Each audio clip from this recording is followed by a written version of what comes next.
The billionaire's daughter had been in a coma for 12 days. Doctors called it irreversible. Specialists from 5 countries had failed. The machines hummed, steady and hopeless, keeping her alive but not living. Cameras crowded the hospital gates. Inside room 407, silence was the loudest sound. Then she appeared, barefoot, small, maybe 11, her gray hoodie soaked from the rain outside. She stood at the glass doors and said softly, "I can wake her up." No one moved. Nurses blinked in confusion. When she repeated it, louder, steadier, "I can wake your daughter," the entire room seemed to pause. The billionaire turned. "Who sent you?" She shook her head. "No one. But she called me." And that was the moment everything changed. Before we dive into this story, tell us where in the world you're watching from and what time it is right now. Someone near you might be watching too. And don't forget to subscribe to support and appreciate the work we do on this channel. Now let me take you back to where it all started. Because the story you're about to watch will break everything you thought you knew about truth, love, and fate. The machines wouldn't stop lying. Beep. Beep. Beep. Each sound promised life, but Caleb Langford knew better. His daughter wasn't breathing, the machine was. Lila wasn't living, the tubes were. 12 days. 12 days since his 10-year-old collapsed during violin practice, bow still clutched in her small fingers. 12 days of specialists flying in from 3 continents, each one using bigger words to say the same thing, "We don't know." He could buy anything. Private jets. Islands. Silence from the press. But he couldn't buy one more second of his daughter's laughter. The hospital room smelled like chemicals trying to hide death. Caleb sat in the same chair he'd barely left since day one, his hand wrapped around Lila's. Her fingers were warm but still. Too still. Outside the door, nurses whispered. Down the hall, families got good news. Somewhere in this building, someone was celebrating. Not here. Never here. Caleb's phone buzzed for the 100th time. His assistant. His lawyer. His publicist. Everyone wanted updates for damage control. Billionaire's daughter in coma was trending. People were making prayer chains and think pieces. He turned the phone off. Let them talk. Let them pray. None of it changed the monitor's rhythm, steady, mechanical, mocking. Lila lay under her pink blanket, the one with faded cartoon stars she'd picked out 3 Christmases ago. Her brown hair spread across the pillow like she was just sleeping. Like any second she'd sit up, rub her eyes, and ask what's for breakfast. But she didn't move. Hadn't moved. Wouldn't move. Caleb leaned forward, his forehead almost touching hers. "Baby girl," he whispered, voice cracking. "If you can hear me, just squeeze my hand. Move your finger. Anything." The machines beeped their answer. Nothing. Always nothing. He thought about the last thing he'd said to her before the collapse. She'd asked him to come to her rehearsal. He'd said he was too busy. A meeting. A deal.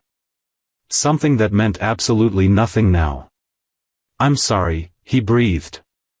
"I'm so sorry." Thunder rolled outside, shaking the windows. Rain started hitting the glass in heavy sheets, like the sky was crying for him since he had no tears left. A nurse came in, the kind one with the tired eyes.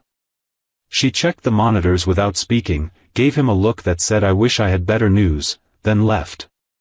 Caleb stared at his daughter's face. 10 years old. 4th grade. Loved strawberries and hated math. Played violin like she was born holding one. Gone. Not dead, but not here either. Trapped somewhere between, and he couldn't reach her. Couldn't save her. Couldn't do anything but sit here and watch machines pretend she was okay. His empire, $20 billion, 43 buildings across 6 countries, meant nothing. He'd trade it all for one word from her lips. Just one. Dad. That's all he needed. But the room stayed silent except for those terrible beeps. He closed his eyes and made a wish he didn't believe in anymore. A desperate, broken wish that something, anything, would break through this nightmare. He didn't know that wish was already walking toward the hospital. Barefoot. Soaked in rain. Coming to shatter everything he thought he knew. The automatic doors downstairs hissed open. And the impossible walked in. The lobby went silent. Not the comfortable kind. The wrong kind. The kind that happens when something doesn't belong. Skye stood in the entrance, water dripping from her gray hoodie onto the polished floor. 11 years old, maybe 12. Dark skin. Barefoot. Eyes that didn't blink. The security guard's hand moved toward his radio, then stopped. Something about her made him pause. She wasn't crying. Wasn't lost. Wasn't asking for help. She was waiting. "Sweetheart," the receptionist called out, voice gentle but nervous. "Are you looking for someone?" Skye's gaze cut across the room like a blade. Room 407. The receptionist's smile died. That room wasn't public information. That room belonged to Caleb Langford's daughter. That room had armed guards and NDAs. "How do you know about?" "I can wake her up." The words dropped like stones into water. Conversation stopped mid-sentence. A woman with a clipboard froze. Even the elevator seemed to hold its breath. The security guard stepped forward, trying to keep his voice calm. "What did you just say?" Skye turned to face him. Her eyes weren't defiant. They were sad. Ancient. Like she'd seen too much for someone so young. "The girl upstairs," she said quietly. "Lila. She's waiting for me." The guard's jaw tightened. Nobody outside the family knew that name. The press had been blocked from everything, even her identity. "Who told you that?" His hand went to his radio this time. "Nobody told me." Skye's voice didn't rise. Didn't waver. She did. A chill ran through the lobby. The head nurse pushed through the crowd, eyes sharp. "Sweetheart, I don't know what you heard, but you can't be here." "Where are your parents?" "Dead." One word. Flat. Final. The nurse's expression cracked. I'm sorry. But you still can't." "She's scared," Skye interrupted, still staring at nothing. "She can hear you all talking, but nobody's listening. She wants her father to sing." The nurse's breath caught. 2 days ago, Caleb had whispered something to Lila while the monitors were being adjusted. The nurse had been the only other person in the room. He'd said, "Remember when I used to sing you to sleep?" Nobody else knew that. Nobody. The nurse stepped back, hand trembling as she reached for the phone. "I need to call upstairs." Skye didn't move. Just stood there, rain pooling at her feet, hoodie plastered to her thin shoulders. The guard kept his distance but didn't take his eyes off her. Visitors stared. Whispers spread like wildfire. "Who is she? How does she know?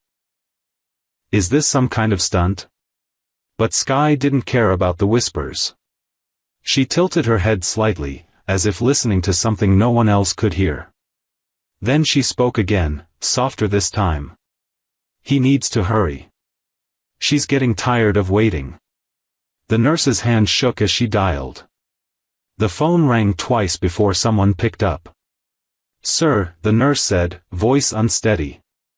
"There's a child down here. She's asking for your daughter by name. She says she can wake her up." Silence on the other end. Then, finally, Caleb's voice, raw, exhausted, desperate. "Bring her up." The nurse hung up, staring at Sky like she'd just seen a ghost. The guard hesitated. "Ma'am, are you sure? We don't know who this kid is." "She could be." He said, "Bring her up." The nurse's voice was firm now. Decided. She walked over to Sky, crouching down to meet her eyes. "Come with me, sweetheart." Sky nodded once. As they moved toward the elevator, the receptionist whispered to the guard, "Should we call the police?" He shook his head slowly, watching the girl disappear behind the closing doors. "I don't think the police can help with whatever this is." The elevator climbed. And in room 407, Caleb Langford stood for the first time in 12 days. Waiting. Hoping. Terrified of what was coming. The elevator doors opened to silence. Not peaceful. Dangerous. Caleb stood 10 feet from the entrance, arms crossed, jaw tight. His eyes were bloodshot, his beard wild. He looked like a man who'd fought God and lost. Behind him, 2 security guards watched every move. A doctor stood off to the side, tablet in hand, already judging. Sky stepped out first. The nurse followed, hand hovering near the girl's shoulder but not quite touching. Caleb stared. This was what had dragged him out of his daughter's room? A homeless kid? Soaked. Skinny. Barefoot. "You're the one," he said. Not a question. An accusation. Sky nodded. "You said you can wake my daughter." "Yes." One word. "Calm." "Certain." Caleb's hands curled into fists. "Do you have any idea what you just did? You made a claim in front of 20 people. Security footage caught it. If this is some sick prank." "It's not." Her voice cut through his anger like a knife through smoke. He stepped closer. Towering over her. Trying to intimidate. Trying to find the crack in her story. "How do you know her name?" "She told me." "She's in a coma." "I know." His breath came faster. "You can't just walk into a hospital and—" "You prayed for a sign," Sky interrupted, eyes locked on his. 2 nights ago. You asked for anything. You said you'd give up everything if someone could just tell you she's still in there. Caleb's face went white. He'd whispered that prayer alone. In the dark. With the door closed. Nobody heard. Nobody. His voice cracked. "How?" "She heard you," Sky said softly. "And she sent me." The doctor cleared his throat. "Sir, I really think we should." "Shut up." Caleb's eyes never left Sky's. "What else did she say?" "That you stopped singing after her mother died. That you used to hum a song while tucking her in. She misses it." His knees almost gave out. The song. The lullaby. He hadn't sung it in 3 years. Not since the funeral. He couldn't. "That's impossible," he whispered. "You know it's not." Silence pressed down on the hallway like a weight. The guards exchanged glances. The nurse looked like she might cry. The doctor set his tablet down, suddenly useless. Caleb's voice dropped to barely a whisper. "If you're lying to me." "I'm not." "If this is some con." "It's not." "Then prove it." His voice broke. "Prove you can wake her." Sky glanced toward room 407. "I need you to trust me. I don't even know you. You don't have to know me. You just have to let me try." Caleb stared at her. This stranger. This child who knew things she shouldn't. Who spoke with a certainty that terrified him. He thought about Lila. 12 days of nothing. 12 days of doctors saying maybe. Machines saying alive. But no one, saying she'd come back. What did he have to lose? Everything. Or nothing. He stepped aside. 5 minutes, he said, voice shaking. You get 5 minutes.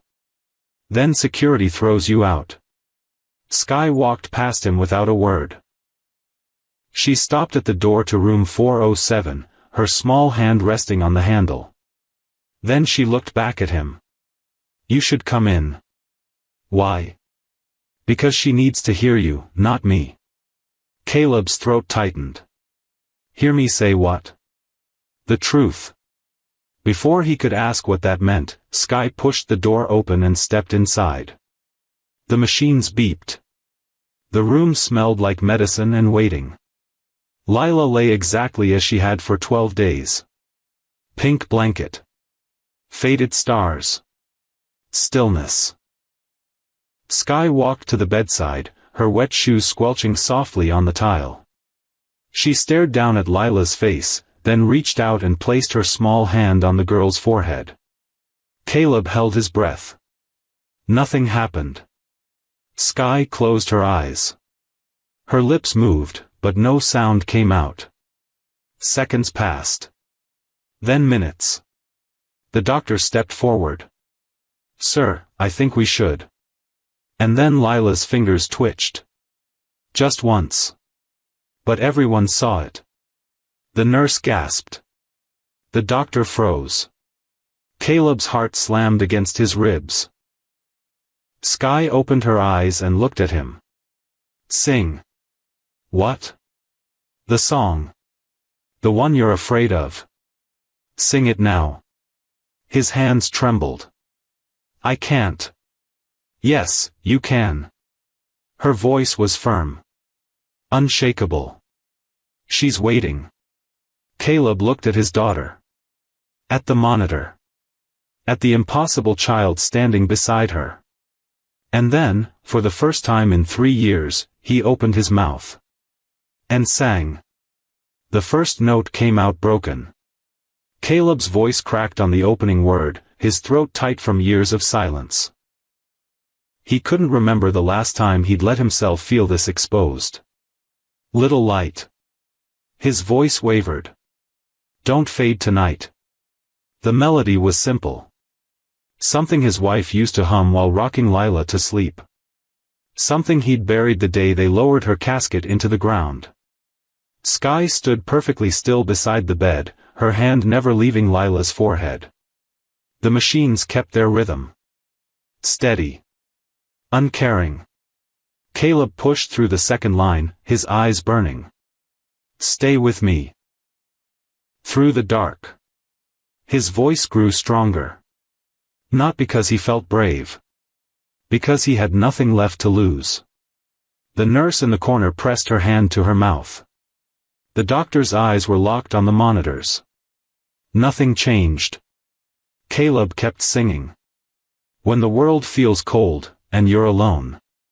Memories flooded him. Lila at 3 years old, spinning in circles while he hummed. Lila at 5, asking him to sing louder. Lila at 7, the last time she'd heard it before her mother died. He'd stopped after the funeral. Couldn't bear the sound of his own voice without her harmonizing. But now, standing over his daughter's lifeless body, he sang like his heart was splitting open. Remember love, will bring you home. The final note hung in the air. Then silence. Terrible, crushing silence. The machines beeped. Lila didn't move. Caleb's shoulders sagged. He'd let himself hope.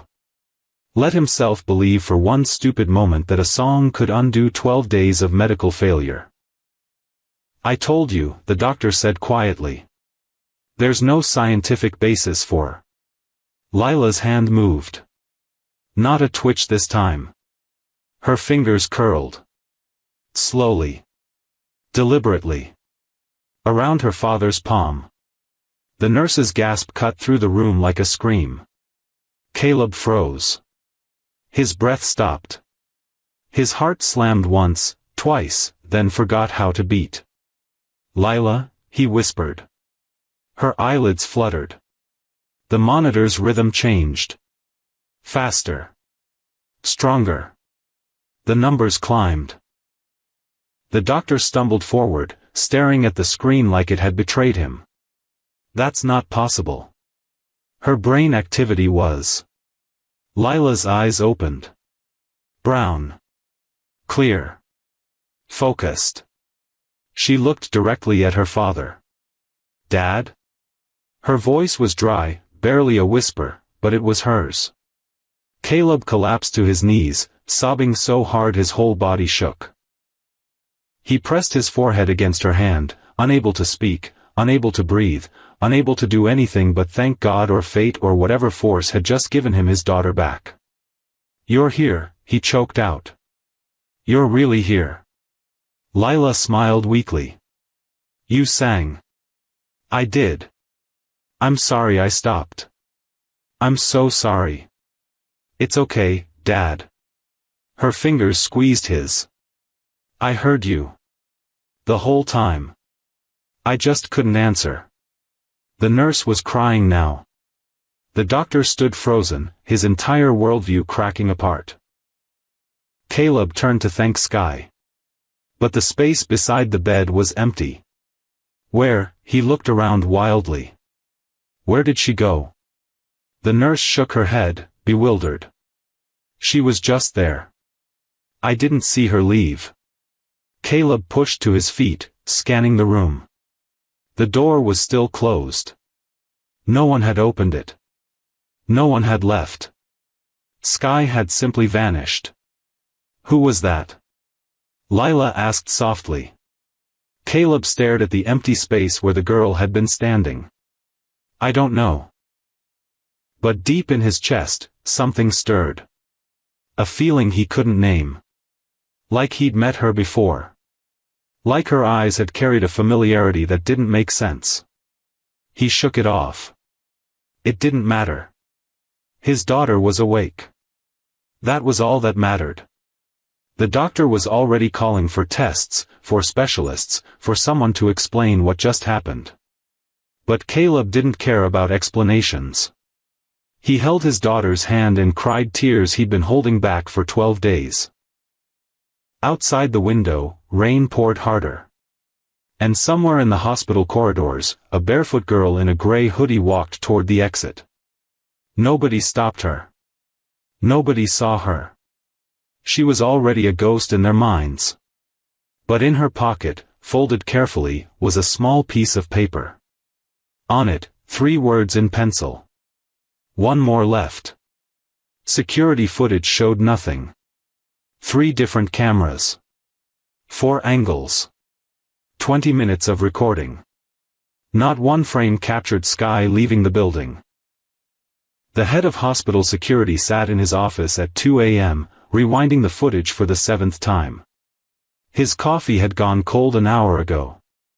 This doesn't make sense, he muttered. His partner leaned over his shoulder, squinting at the screen. Maybe she slipped past during the shift change.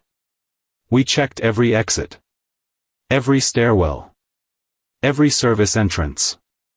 He pointed at the timestamp. She walked into that elevator at 11:43. At 11:51, she was in room 407.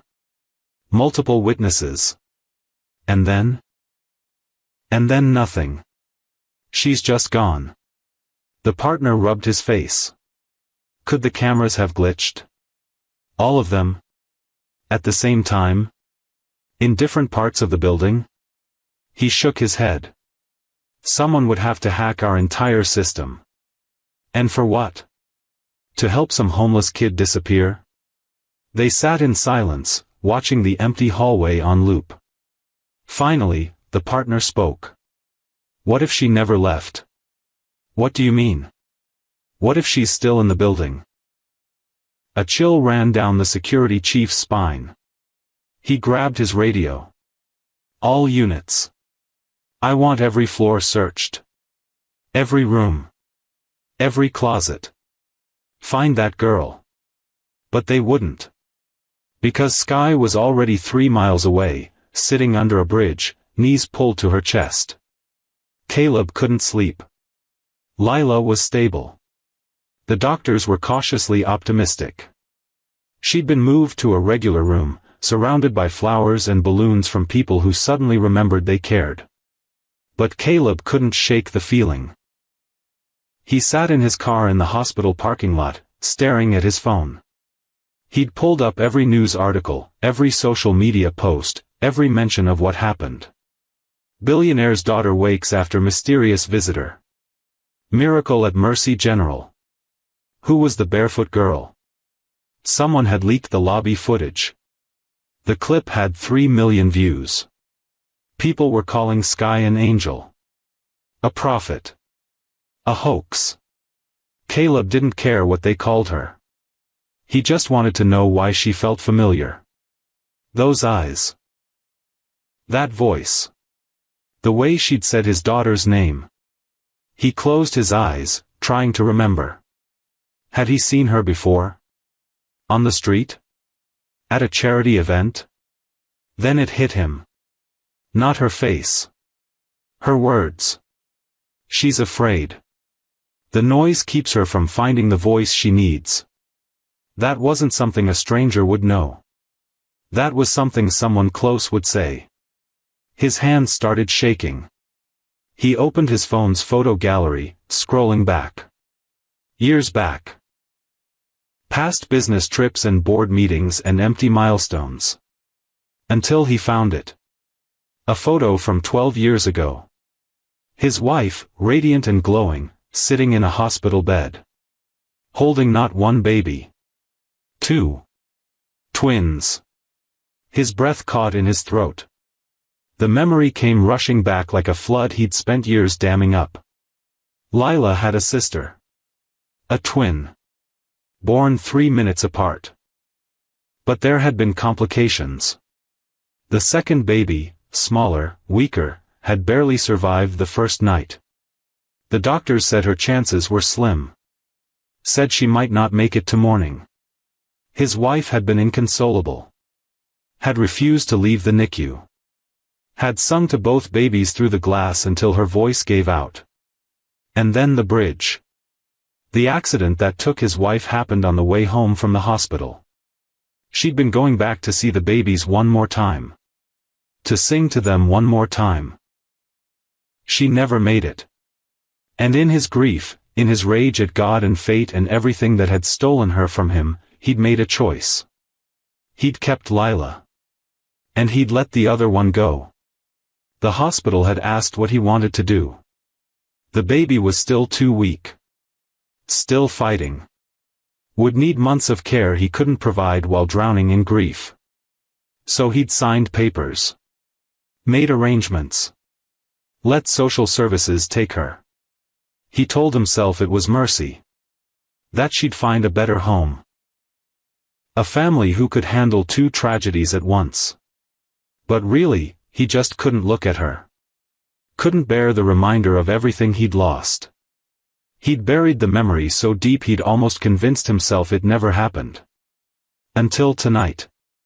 Until a barefoot girl with familiar eyes walked into his life and said his daughter's name like she'd known it all along. Because she had. Caleb's phone slipped from his hands. "Oh God," he whispered. "What did I do?" Across town, Sky pulled a crumpled piece of paper from her pocket. She'd carried it for 3 years. Ever since the group home director had handed it to her on her 8th birthday. Birth certificate. Name, Twin B, female. Mother, deceased. Father, Caleb Langford. She'd memorized every word. Every letter. Especially the part at the bottom, where someone had scribbled in pen. Adoption pending. Father declined custody. For words that told her everything she needed to know. She wasn't wanted. Never had been. But tonight, she'd walked into that hospital anyway. Not for him. For Lila. Her sister. The one he'd kept. Sky folded the paper carefully and tucked it back into her pocket. Then she stood up, pulled her hoodie tight, and disappeared into the night. Because some reunions weren't meant to be spoken. Some truths were better left buried. And some songs, no matter how beautiful, couldn't undo the silence that came before. Caleb didn't go home that night. He sat in his car until dawn broke, phone clutched in his white-knuckled hands, staring at that photo from 12 years ago. 2 babies. He'd had 2 daughters. And he'd thrown one away. At 6 a.m., he made the call. "Morris," he said when his lawyer picked up. "I need you to find someone." "Sir, it's 6 in the morning. I don't care what time it is. I need every record pulled. Adoption files. Foster care placements. Hospital transfers. Everything from 12 years ago." Silence on the other end. "What is this about?" Morris asked carefully. "Just do it. Money's not an issue. I want answers by noon." He hung up before Morris could ask more questions. Then he drove to the one place he'd been avoiding for 3 years. The cemetery. His wife's grave sat under an oak tree, the headstone simple. Clean. He'd paid for elaborate tributes, but she would have hated that. Caleb knelt in the wet grass, hands trembling. "I'm sorry," he whispered. "I'm so sorry." The words felt hollow. Useless. "I couldn't do it. I couldn't look at her without seeing you. Without remembering what I lost." His voice cracked. "So I gave her up. I told myself she'd be better off. That someone else would love her the way she deserved." The wind rustled through the leaves. "But I was wrong. I was a coward." Tears streamed down his face. "And now she's out there somewhere. Barefoot. Alone. Probably hating me." He pressed his forehead against the cold stone. "She saved Lila. The daughter I kept. The one I didn't abandon." A sob tore from his throat. What kind of person does that? Saves the sister who got everything while she got nothing? No answer came. Just the sound of morning birds and distant traffic. Caleb stayed there for an hour, crying for the first time since the funeral. Crying for his wife. For Lila. For the daughter whose name he'd never even learned. When he finally stood, his phone buzzed. "Morris. I found something." The files were waiting in Morris's office. Caleb spread them across the desk, hands shaking as he read. Twinbee, born 3:17 a.m. Weight, 4 pounds 2 ounces. Placed in NICU. Father declined custody after mother's death. Transferred to state care at 6 weeks old. He flipped through placement records. Foster home after foster home. Some lasted months. Some lasted weeks. Behavioral issues, the report said. Doesn't bond well. Withdrawn. Refuses to speak about her past. One note, written when she was 7. Subject shows signs of abandonment trauma. Recommended for long-term therapeutic placement. Caleb's hands shook so badly the papers fell. There's more, Morris said quietly. He slid another folder across. She ran away from her last placement 8 months ago. No one's seen her since. 8 months? Caleb looked up, horror flooding his face. She's been on the streets for 8 months? Morris nodded. She's 11 years old. I know. Caleb stood abruptly, chair scraping. We need to find her. Now. Sir, the city's already looking. After what happened at the hospital, everyone wants to know who she is. They won't find her. Caleb grabbed his coat. She doesn't want to be found. Then how do you plan? I don't know. He slammed his hand on the desk. But I'm not sitting here while my daughter is out there thinking no one wants her. Morris stood slowly. What are you going to say if you find her? Caleb stopped at the door. What would he say? Sorry I threw you away. Sorry I kept your sister and forgot you existed. Sorry I'm 12 years too late. I don't know, he whispered. But I have to try. He started at the hospital. Asked every nurse, every guard, every janitor if they'd seen her since that night. No one had. He checked security footage from surrounding buildings. Pulled traffic cameras. Hired 3 private investigators. Nothing. It was like she'd evaporated. But Caleb didn't stop. He drove through every neighborhood, every shelter, every underpass. Showed her picture, the one screenshot from the hospital footage, to anyone who'd look. Most people shook their heads. But one woman, serving food at a homeless shelter, paused. Yeah, I've seen her, she said. Comes in sometimes. Never talks. Just eats and leaves. Caleb's heart raced. When? When does she come? No pattern. Could be days between visits. Could be weeks. If she comes back. He pulled out his wallet, handed her a card. Call me. Please. Any time, day or night. The woman looked at the card, then at him. You're that billionaire. The one whose daughter woke up. He nodded. And this girl, she said slowly, studying the photo. Who is she to you? Caleb's throat tightened. She's my daughter too. The woman's eyes widened. You mean? I gave her up. 12 years ago. And I've been looking for her ever since I realized what I did. That was a lie. He'd only been looking for 3 days. But it felt like a lifetime. The woman tucked his card into her pocket. If I see her, I'll call. Thank you. As he turned to leave, she called out, Hey.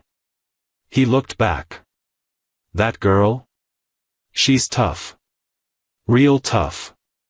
Whatever you did, whatever happened, she's surviving.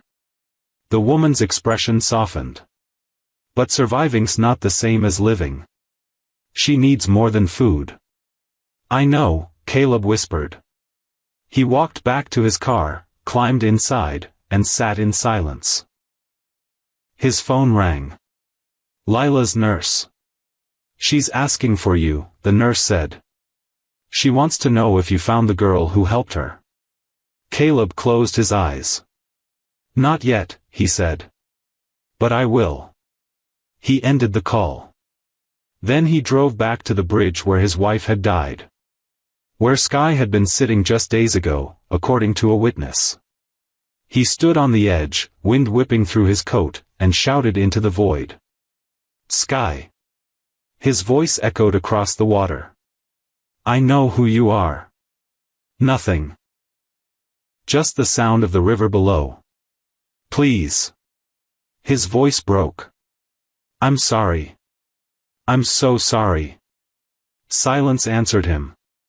But somewhere in the darkness beneath the bridge, a small figure pressed herself against the cold concrete. Listening. Crying. Hating that her heart still wanted to believe him. Okay, I need you to pause for just 10 seconds. If you're feeling angry at Caleb right now, or heartbroken for Sky, or both, smash that like button. And listen, thousands of you are watching, but only a few hundred are subscribed.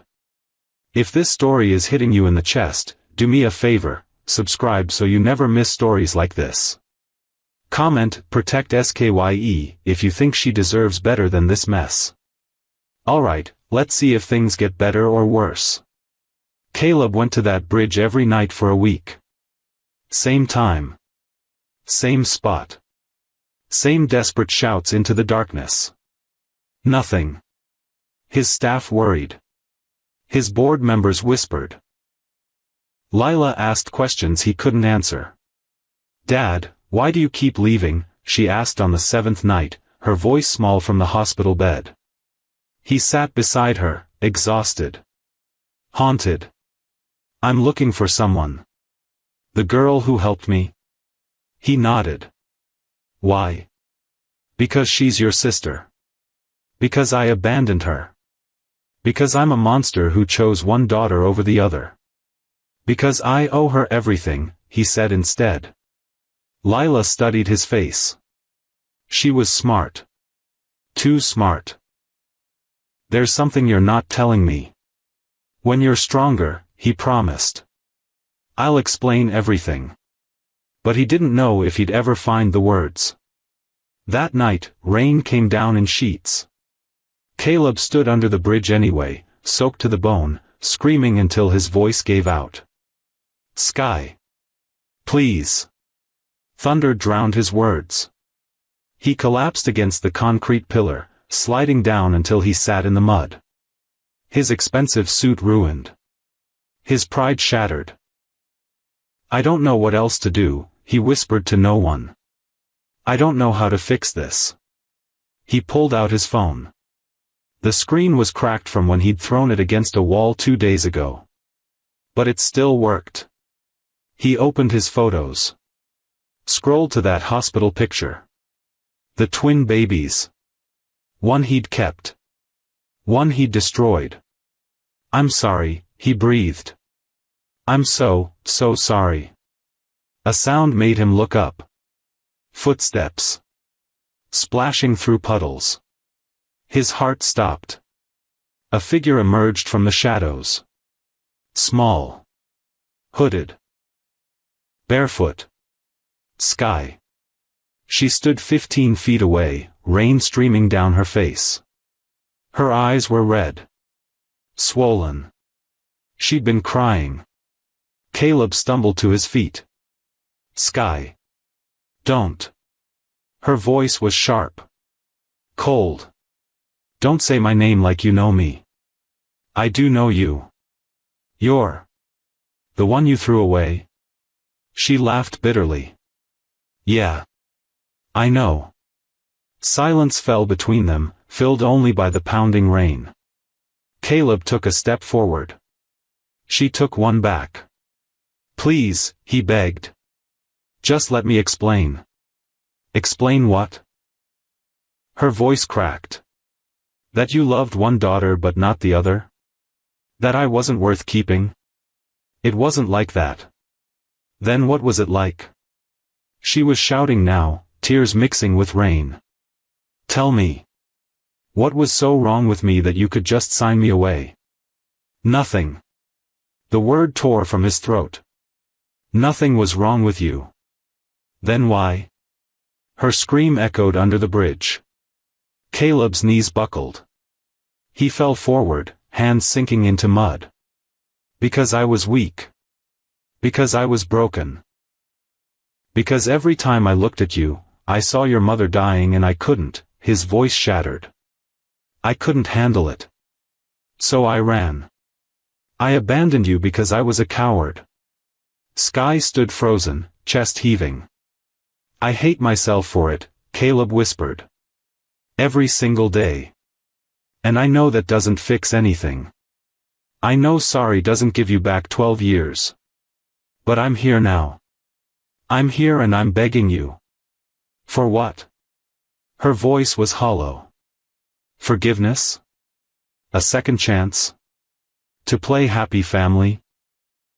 I don't deserve any of that. He looked up at her, rain and tears streaming down his face. I just want you to know that you were wanted. You were loved. Your mother sang to you every night in that NICU. She fought for you. She died trying to get back to you. Sky's lip trembled. And I failed you both, Caleb continued. But you're still here. Still fighting. Still surviving. And that's not because of me. That's because you're stronger than I ever was. For a long moment, neither moved. Then Sky reached into her pocket. Pulled out a folded, water-damaged piece of paper. She threw it at his feet. Read it. Caleb picked it up with shaking hands. unfolded it carefully. It was her birth certificate. But at the bottom, someone had written something in pen. Father declined custody. For words that destroyed him. That's what they told me, Sky said quietly. When I was old enough to ask. They said you didn't want me. Caleb pressed the paper to his chest, sobbing openly. I'm sorry. I'm so sorry. Sorry doesn't feed me. Sorry doesn't give me a place to sleep. Sorry doesn't make 12 years disappear. I know. But please, he looked up at her desperately. Please let me try. Let me be your father. Sky's face twisted. You already have a daughter. I have 2 daughters. No. She stepped back. You have Lila. I'm just the one who saved her so you wouldn't feel the pain I've felt every day of my life. That's not true. Isn't it? Her voice was cold again. Hard. If she hadn't been in that coma, would you have ever looked for me? Would you have even remembered I existed? Caleb opened his mouth. Closed it. Because she was right. He wouldn't have. Sky saw the answer on his face. She nodded once, slow and bitter. That's what I thought. She turned to walk away. Wait. Caleb scrambled to his feet. Please. Just tell me what you want. Money? A house? Education? Anything. She stopped. Didn't turn around. I want you to leave me alone. I can't do that. You did it for 12 years. Her voice was barely audible over the rain. You can do it again. Sky. My name isn't Sky. She finally looked back, eyes empty. That's just what I call myself. Because the one thing you never gave me was a name. The words hit him like a physical blow. She was right. He'd never named her. Never held her long enough to give her an identity. She was just twin B on a form. Then let me give you one now, he whispered. For the first time, something flickered in her eyes. Something that looked almost like hope. But it died just as quickly. It's too late for that. And then she ran. Disappeared into the rain before he could move. Caleb stood there, alone under the bridge, holding a birth certificate with no name. His phone buzzed. A text from Morris. Media's digging into your past. They know about the twin. Story breaks tomorrow morning. Caleb stared at the message. Then at the empty space where his daughter had been standing. And he realized something terrible. Finding her was only the beginning. The real question was whether she'd ever let herself be found. The headline dropped at 6 a.m. Billionaire's secret, Caleb Langford abandoned twin daughter 12 years ago. By 7 a.m., it was everywhere. Twitter exploded. Reddit threads multiplied. News channels cleared their schedules. The hospital lobby from 2 weeks ago. The footage of Sky walking in barefoot was replayed on every screen with a new caption, the daughter he threw away. Caleb's phone wouldn't stop ringing. His publicist. His lawyers. His investors. Everyone had an opinion about what he should do, what he should say, how he should spin this. He ignored them all. He sat in Lila's hospital room, watching her sleep, knowing that when she woke up, everything would be different. At 8 a.m., she opened her eyes. Dad? She blinked at him groggily. Why do you look like that? He tried to smile. Failed. Like what? Like the world ended. Close enough. He pulled his chair closer, took her hand. Baby, I need to tell you something. And you're probably going to hate me for it. Lila's face went serious. What's wrong? He took a breath. Let it out slow. The girl who saved you. Sky. She's not a stranger. Lila waited. She's your sister. Silence. Lila stared at him like he'd just spoken another language. What? You were born a twin. You had a sister. His voice broke. I gave her up after your mother died. Lila's hand went limp in his. You gave her up, she repeated slowly. Mechanically. My sister. Yes. Why? The same question Sky had screamed at him in the rain. The same question he'd been asking himself for 2 weeks. Because I was broken. Because I couldn't handle losing your mother and raising 2 babies at once. Because I made a choice I can never take back. Lila pulled her hand away. You chose me, she whispered. Yes. Over her. Yes. Tears welled in her eyes. She saved my life. The sister you threw away saved the daughter you kept. The words cut deeper than any headline. I know, Caleb breathed. Does she know? That we're twins? Yes. She figured it out. Lila's face crumpled. And you never told me? You let me grow up thinking I was an only child when I had a sister out there living on the streets? I'm sorry. Sorry? She laughed bitterly, sounding older than 10. Sorry doesn't fix this, Dad. I know. Where is she now? I don't know. She ran. She won't talk to me. Lila turned away, staring at the wall. Good. The word hit him like a fist. Lila. Get out. Sweetheart, please. Get out. She was crying now, her small body shaking. I don't want to look at you right now. A nurse rushed in, alarmed. Sir, she needs to rest. I'm leaving, Caleb said quietly. As he walked out, he heard Lila sobbing behind him. His daughter hated him. Both of them did. Outside the hospital, reporters swarmed like locusts. Mr. Langford. Is it true you abandoned your daughter? Where is she now? Do you have any comment? Are you paying child support? Did your wife know what you did? Caleb pushed through without answering. His security team formed a wall around him. Someone threw something. It hit his shoulder. An egg. Child abandoner, a woman screamed. More voices joined in. Angry. Righteous. Hateful. Caleb kept walking. He deserved every word. By noon, protests had formed outside his office building. People held signs, "Money can't buy morals," and "Find SKYE," and "Which daughter next?" His company's stock dropped 12 points. 3 board members called for his resignation. Morris showed up at his penthouse at 2 p.m., looking haggard. You need to make a statement. No. Caleb, they're destroying you out there. Good. He stared out the window at the city below.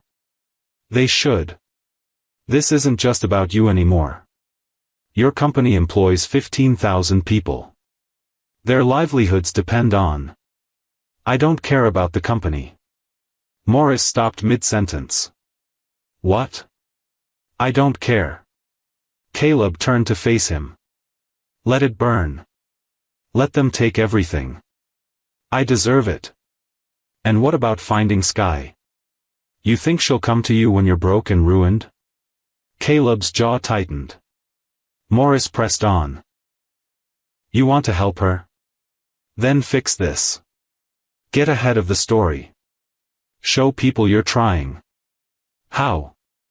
An interview. On camera. Tell your side. I don't have a side. I abandoned my daughter. That's not a story with 2 angles. Then tell the truth. Show remorse. Show you're looking for her. Show you want to make it right. Caleb shook his head. She told me to leave her alone. And are you going to? The question hung in the air. Was he? Could he? Should he? Before Caleb could answer, his phone buzzed. An unknown number. He answered. Hello? Heavy breathing on the other end. Then a voice. Small. Scared. Familiar. They found me. Caleb's blood went cold. Sky. There are cameras everywhere. People keep asking questions. I can't, her voice cracked. I can't breathe. Where are you? He was already grabbing his jacket. Tell me where you are right now. The shelter on 5th. But I'm leaving. I just wanted. She paused. I just wanted to say I'm sorry. Sorry? For what? For ruining your life. The line went dead. Caleb stared at his phone, heart pounding. Then he ran. He reached the shelter in 15 minutes, breaking every traffic law. A crowd had gathered outside. Reporters. Cameras. People with phones recording everything. Caleb pushed through. Move. Move. Inside, the shelter director met him at the door, face grim. She's gone. Ran out the back 10 minutes ago. Which way? I don't know. But Mr. Langford, the director grabbed his arm. Those reporters? They've been here all day. Harassing everyone. Asking about her. Offering money for information. Guilt crashed over him. This is my fault. Yeah, the director said bluntly. It is. Caleb ran to the back exit. Scanned the alley. Empty. He pulled out his phone. Called her back. It went straight to voicemail. He tried again. Again. Again. Nothing. She was gone. And this time, he knew she wouldn't come back. Behind him, someone shouted. There he is. Cameras flashed. Questions flew. The crowd pressed in. Caleb stood in that alley, surrounded by chaos, and felt truly alone for the first time in his life. He'd lost his wife. He'd lost one daughter to his own cowardice. And now he was losing the other to his mistakes. His phone buzzed. A text from an unknown number. Stop looking. You're only making it worse. Below it, a photo. Sky, curled up somewhere dark. A basement maybe. Or an abandoned building. Her eyes were red. Her face was tear-streaked. But she was alive. Caleb's hands shook as he typed back. I can't stop. You're my daughter. 3 dots appeared. Then disappeared. Then appeared again. Finally, a response. Then prove it. But not like this. Not with cameras and crowds and strangers. Prove it when no one's watching. Caleb stared at the message. She was giving him a chance. One chance. And if he blew it, he'd lose her forever. Caleb didn't go home that night. He sat in his car outside the shelter until 3 a.m., staring at Sky's message. Prove it when no one's watching. How? How do you prove love to someone who's never known it? How do you show up for someone who spent 12 years learning you wouldn't? At dawn, he drove to a place he hadn't been in years. The storage unit where he'd kept his wife's things. Boxes stacked floor to ceiling. Her clothes. Her books. Her music. Everything he couldn't bear to look at but couldn't throw away. He found what he was looking for in the third box. A journal. Worn leather. His wife's handwriting on every page. He flipped through until he found the entry from the day the twins were born. 2 miracles. 2 perfect girls. I've decided on names. Lila means night, she came first, in the darkest hour. And the second. I'll call her dawn. Because when she arrived, the sun was rising. My night and my morning. My complete day. Caleb's vision blurred. Dawn. Her name was Dawn. He'd never even asked. Never bothered to look at his wife's journal. Never cared enough to find out what she would have wanted. He tore the page out carefully. Folded it. Put it in his pocket. Then he went shopping. No cameras this time. No security team. No driver. Just Caleb, alone, walking through a department store at 7 a.m. He bought clothes. Size 11, the tag said. He guessed. Small for her age, probably. Years of hunger would do that. Sneakers. Not expensive ones. She'd think he was showing off. Simple ones. Comfortable. A jacket. Thick. Warm. The kind that could survive winter on the streets. A backpack. Sturdy. The kind that could carry everything you own. He paid cash. Kept his head down. Nobody recognized him without the suit and the entourage. At a bookstore, he stopped. What does a 12-year-old girl like? He had no idea. He'd missed 12 years of knowing her. He asked the cashier. If you were buying a book for someone who's been through a lot. Someone who's strong but tired.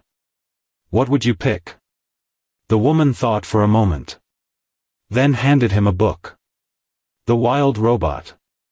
It's about someone who doesn't belong, trying to survive in a world that doesn't want them.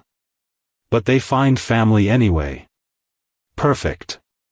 He bought 3 copies. In case she lost one. Or wanted to throw one at him. Next stop, a diner. He ordered breakfast to go. Pancakes. Eggs. Bacon. Orange juice. Hot chocolate. The kind of meal he'd watched Lila devour 1,000 times. The kind he'd never bought for her sister. He drove to the bridge. The same one where they'd stood in the rain. Where she'd screamed at him. Where she'd told him her truth. He parked. Got out. Walked beneath the concrete pillars. And he left everything there. The bags of clothes. The shoes. The jacket. The backpack. The books. The food. No note. No cameras. No witnesses. Just an offering. A silent promise that said, I'm here. Even when you can't see me. Then he left. He did it again the next night. Different bridge. Same setup. Clean socks. A flashlight. Batteries. A first aid kit. The next night, a blanket. A pillow. A stuffed animal, stupid, maybe, but she was still a kid. She deserved to be a kid. The night after that, soap. Shampoo. Toothbrush. Toothpaste. All the small dignities he'd taken for granted. He never stayed. Never watched. Never waited to see if she'd take them. Because this wasn't about him getting credit. This was about showing up. On the 5th night, he arrived to find the bags gone. His heart jumped. She'd taken them. He stood there in the dark, staring at the empty space, and felt something he hadn't felt in weeks. Hope. He left more. A journal. Pens. A portable phone charger. Granola bars. Water bottles. Gone by morning. Every night, he came back. Every night, he left something. And every morning, it was gone. They never spoke. Never saw each other. But it was communication. Slowly, silently, he was learning her language. The language of someone who'd been abandoned so many times she couldn't trust words anymore. So he stopped using them. 2 weeks passed. Caleb's face disappeared from the headlines. New scandals replaced him. The world moved on. But he didn't. Every night. Same time. Different locations. Always the places he thought she might be. Under bridges. Behind shelters. In alleys. He became a ghost in his own city. No one recognized the billionaire in worn jeans and a hoodie, leaving bags under overpasses at midnight. His board demanded meetings. He didn't show up. His lawyers called. He didn't answer. Lila texted, "Where are you?"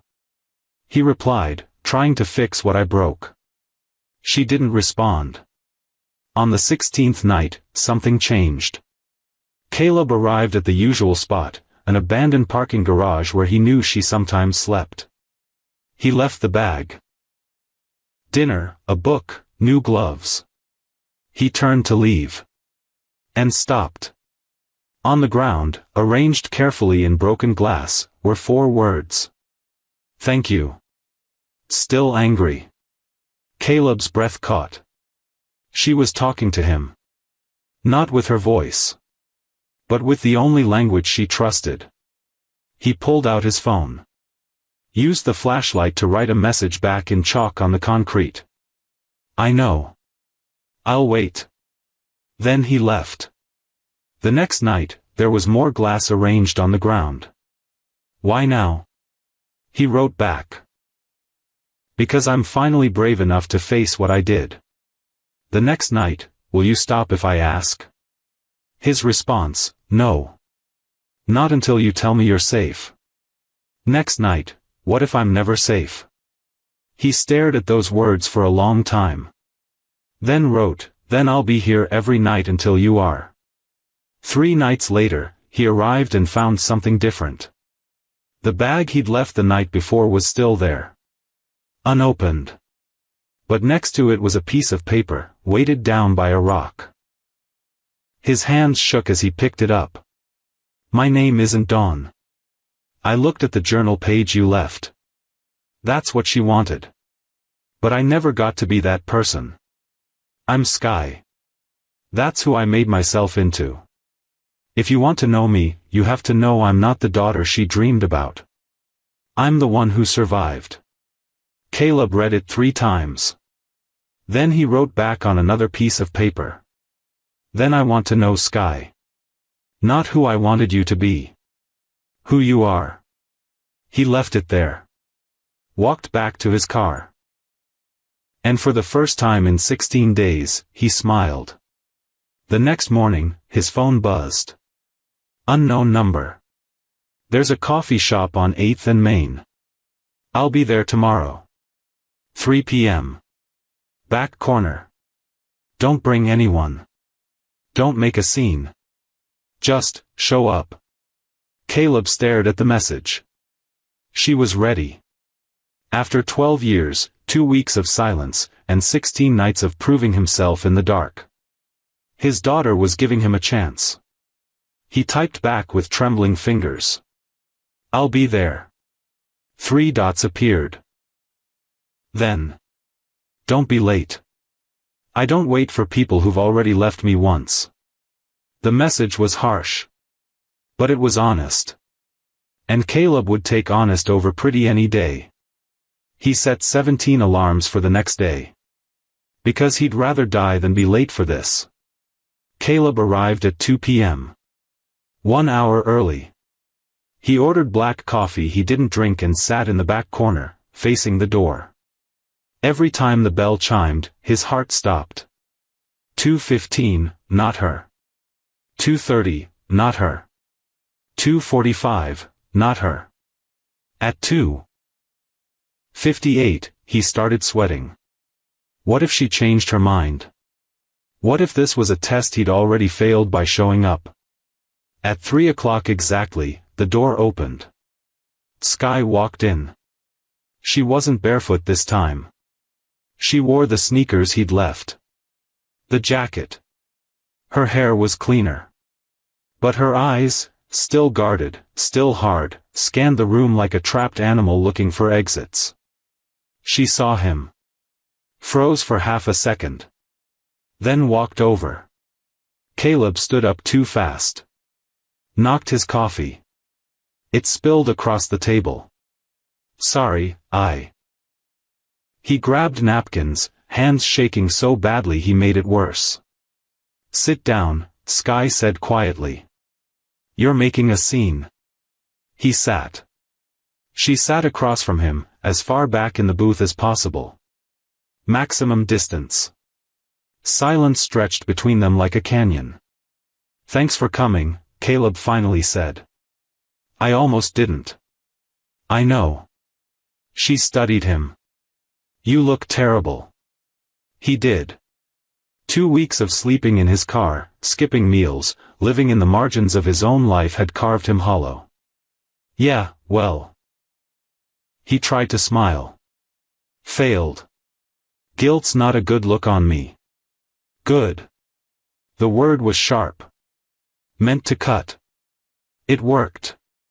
More silence. A waitress approached. Can I get you anything, sweetie? Sky glanced at the menu. Then at Caleb. I don't have money. I do, he said quickly. Get whatever you want. She ordered carefully. Not the cheapest thing. But not the most expensive either. A test, maybe. To see if he'd judge her. Hot chocolate. Grilled cheese. Fries. The waitress smiled. Coming right up. When she left, Sky's walls went back up. I'm only here because I want answers. Okay. And if I don't like what you say, I'm leaving. Okay. And you don't get to follow me. Okay. She leaned forward, eyes blazing. Stop saying okay. Stop being so agreeable. Get mad. Defend yourself. Tell me I'm being unfair. Caleb shook his head slowly. You're not being unfair. You're being honest. And I'd rather have your anger than your silence. That seemed to catch her off guard. She leaned back, arms crossed. Fine. Then answer this, why? The same question from the bridge. But this time, he was ready. Because I was 26 years old, alone, and drowning. Your mother died on a Tuesday. On Wednesday, the hospital told me one baby was stable, the other wasn't. On Thursday, I had to plan a funeral. On Friday, I had to decide if I could raise 2 babies when I couldn't even get out of bed. His voice cracked. And I chose wrong. I convinced myself you'd be better off with a family who wasn't broken. That Lila needed me more because she was stronger. But the truth? He looked her dead in the eyes. I was scared. Terrified. And instead of being brave enough to love you both, I threw you away so I'd only have to grieve one loss instead of 2. Sky's jaw tightened. So you admit it. You took the easy way out. Yes. And I paid for it. Yes. For 12 years. Yes. She slammed her hand on the table. Then how dare you show up now and act like sorry fixes it?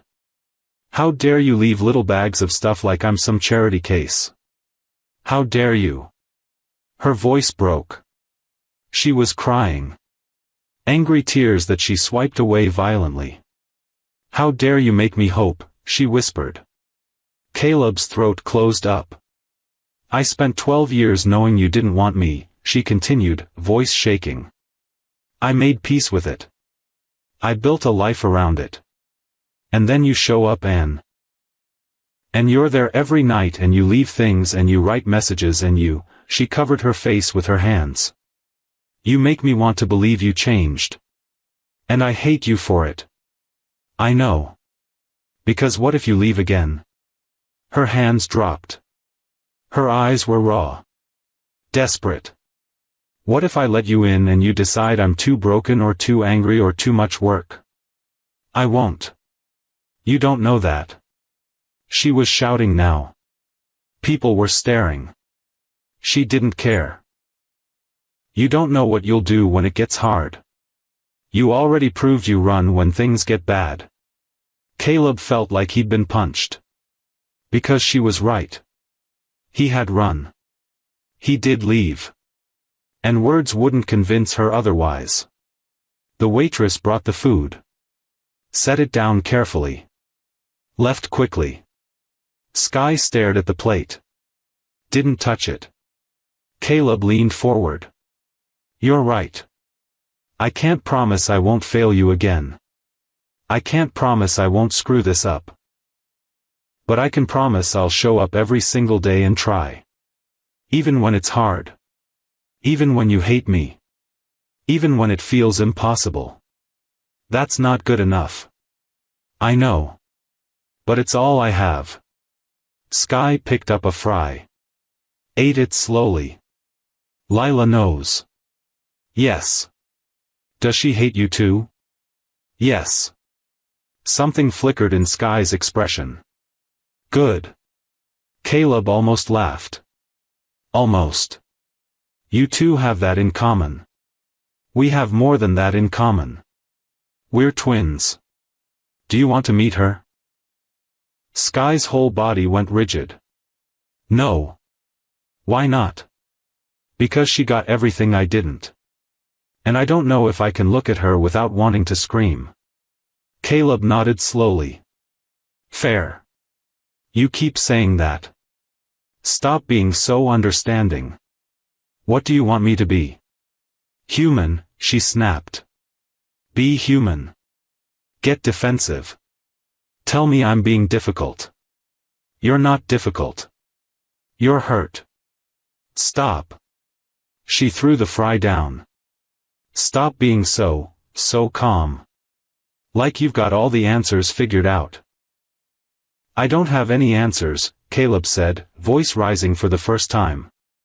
I don't know how to fix this. I don't know how to make up for 12 years. I don't know how to be your father when I barely know how to be Lila's. I'm terrified every second that I'll say the wrong thing and you'll disappear and I'll never see you again. The whole coffee shop went silent. Caleb's chest heaved. Is that human enough for you? Sky stared at him. Then, slowly, she picked up her grilled cheese. Took a bite. Better, she said quietly. They sat in silence while she ate. Caleb didn't touch his coffee. When she finished, she wiped her mouth and stood up. I'm leaving now. Caleb's heart sank. Okay. But I'm not disappearing. He looked up sharply. I'll text you tomorrow, she said. Maybe. Okay. And if you push me, I'm gone. Okay. And you have to tell Lila the truth.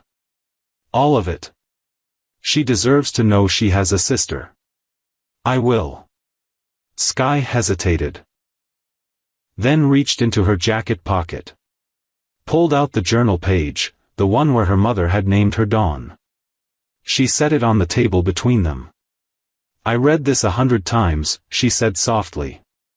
And every time, it made me angry. Because she wanted me to be someone I'm not. Caleb's throat tightened. But then I realized, Sky continued, she didn't get to be anyone either. She died before she could be my mom. Her voice cracked. So maybe we're both just trying to figure out who we are without her. Caleb couldn't speak. Sky turned to leave. Stopped. Looked back. One more thing. Anything. If you want to be my father, you don't get to be the hero. You don't get redemption. You just get to show up. Every day. Even when I don't want you to. Deal. She nodded once. Then walked out. The bell chimed. And Caleb sat alone in the coffee shop, staring at the journal page on the table, crying for the second time in 2 weeks. But this time, they weren't tears of despair. They were tears of something fragile and terrifying. Hope. Lila refused to see him for 3 days after the coffee shop meeting. Caleb texted updates anyway. Met with Sky today. She's angry but talking. Left her dinner at the usual spot. She took it. She asked about you. No responses. On the 4th day, Lila's doctor called. She's being discharged tomorrow. She's asking if you'll be there to take her home. Caleb's chest tightened. Did she say she wants me there? Pause. She said, I guess he has to be. Not exactly a warm invitation. But he'd take it. The next morning, Caleb arrived with flowers. Lila sat on the hospital bed, dressed in jeans and a hoodie, staring out the window. She didn't turn when he entered. Hey, baby girl. Don't call me that. He set the flowers on the table. You ready to go home? Is it still my home? Or am I sharing it now? The words were ice. Caleb sat down slowly. Lila, I know you're angry. Angry? She finally looked at him. Her eyes were red. She'd been crying. I'm not angry, Dad. I'm confused. Because the sister I didn't know I had saved my life. And you never told me she existed. I was wrong. You were selfish. Her voice was steady. Cold. You decided I was worth keeping and she wasn't. What does that say about me? It says nothing about you. It was about me being a coward. No. Lila stood up. It says you thought I was better. Stronger. More valuable. And now I have to live knowing my entire life was built on her being thrown away. Caleb felt like the room was spinning. That's not. Did you even think about her? Once? In 12 years, did you wonder if she was okay? Silence. Lila laughed bitterly. That's what I thought. I'm trying to fix it now. You can't fix this. She was yelling now. You can't just apologize and buy her things and make it go away. She lived on the streets, Dad. While I had everything. How is that fair? It's not fair. None of this is fair. Then why did you do it? Because I was broken and weak and I made a choice I'll regret for the rest of my life. Good. Lila grabbed her bag. Because I'll regret it too. Every time I look in the mirror, I'll see the daughter you chose. And I'll hate it. She pushed past him toward the door. Lila, wait. I'm going home. You can drive me or not. I don't care. The car ride was silent. Lila stared out the window. Caleb gripped the steering wheel like it was the only thing keeping him from falling apart. Halfway home, she spoke. I want to meet her. Caleb's head snapped toward her. What? Sky. My sister. I want to meet her. She's not ready. I don't care if she's ready. I'm ready. Lila turned to face him. You don't get to control this anymore. She's my sister. I deserve to know her. She specifically said she didn't want to meet you. Why? Because she hates me? No. Because she thinks you got everything she didn't. She's right. Lila's voice cracked. I did. And I want to tell her I'm sorry. You didn't do anything wrong. Neither did she. Tears spilled down Lila's cheeks. She didn't do anything wrong and she got punished anyway. At least let me apologize for existing when she couldn't. Caleb pulled over. Put the car in park. Turned to his daughter. Baby, this isn't your fault. Then whose fault is it? She was sobbing now. Yours? Mom's? God's? Because someone has to be responsible for the fact that I'm here and she was nowhere. Caleb reached for her. She pushed him away. Don't touch me. Just tell me how to find her. I can't do that. Why not? Because she trusted me. And if I give you her location without her permission, I break that trust. And I've already broken enough. Lila stared at him. Then nodded slowly. Fine. Then give her a message. What message? Tell her I'm sorry. Tell her I didn't know. Tell her, her voice broke. Tell her I wish it had been me instead. Lila, don't say that. Why not? It's true. She was screaming now. I would trade places with her in a heartbeat. Let her have the 12 years of safety and I'll take the streets. At least then this guilt would make sense. Stop it. No. She slammed her hands against the dashboard. You don't get to tell me how to feel. You don't get to make this okay. You ruined 3 lives, Dad. Hers, mine, and yours. And now we all have to figure out how to live with it. She opened the car door. Stepped out onto the sidewalk. Lila, get back in the car. I'm walking home. Don't follow me. It's 3 miles. I don't care. She slammed the door and started walking. Caleb sat there, frozen, watching his daughter disappear down the street. Then his phone buzzed.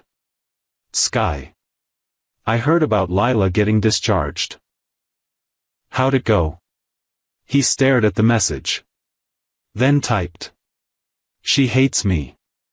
Wants to meet you. Blames herself for existing. 3 dots.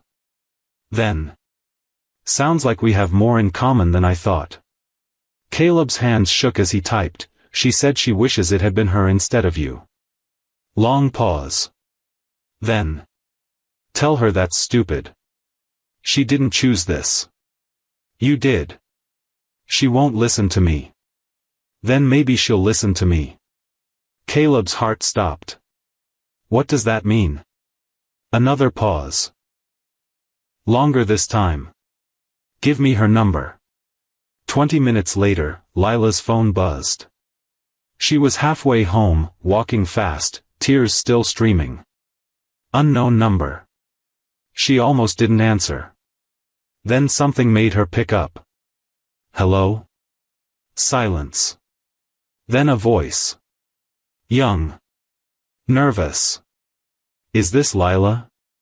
Lila stopped walking. Who is this? You know who this is. Her breath caught. Sky. Yeah. Silence stretched between them. Heavy. Impossible. How did you get my number? Lila whispered. Dad gave it to me. The word Dad sounded wrong in Sky's voice. Like she was testing it. Tasting it. Not sure if she was allowed to use it. Why are you calling? Lila asked.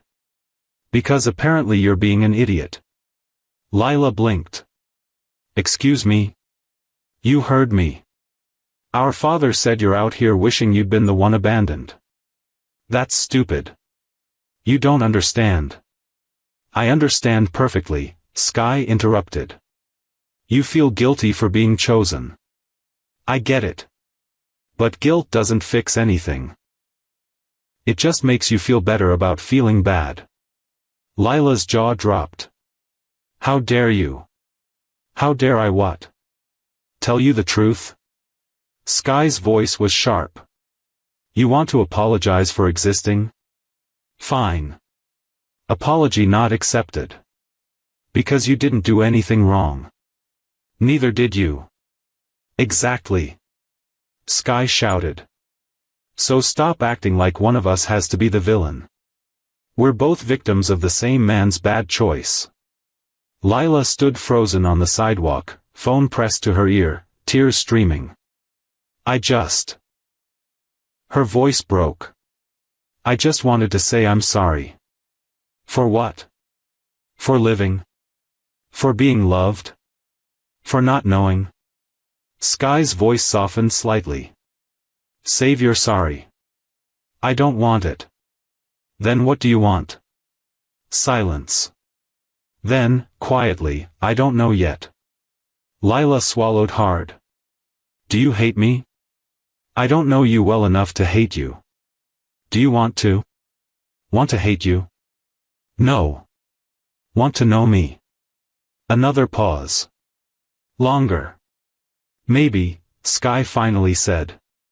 But not yet. When? When I'm ready. Not when you feel guilty enough to make yourself feel better. The words stung. But they were fair. Okay, Lila whispered. Okay. Neither hung up. They just breathed into the phone. Two sisters. Same DNA. Different worlds. Finally, Sky spoke again. For what it's worth. I'm glad you're alive. I'm glad I saved you. Lila started crying harder. Why? After everything, why would you? Because you're my sister. And I spent 12 years wishing I had one. Sky's voice cracked. I'm still angry. Still hurt. But I don't hate you. I don't hate you either. Good. Can I ask you something? Maybe. What do you need? From me. From Dad. From anyone. What do you actually need? Silence. Then, time. Space.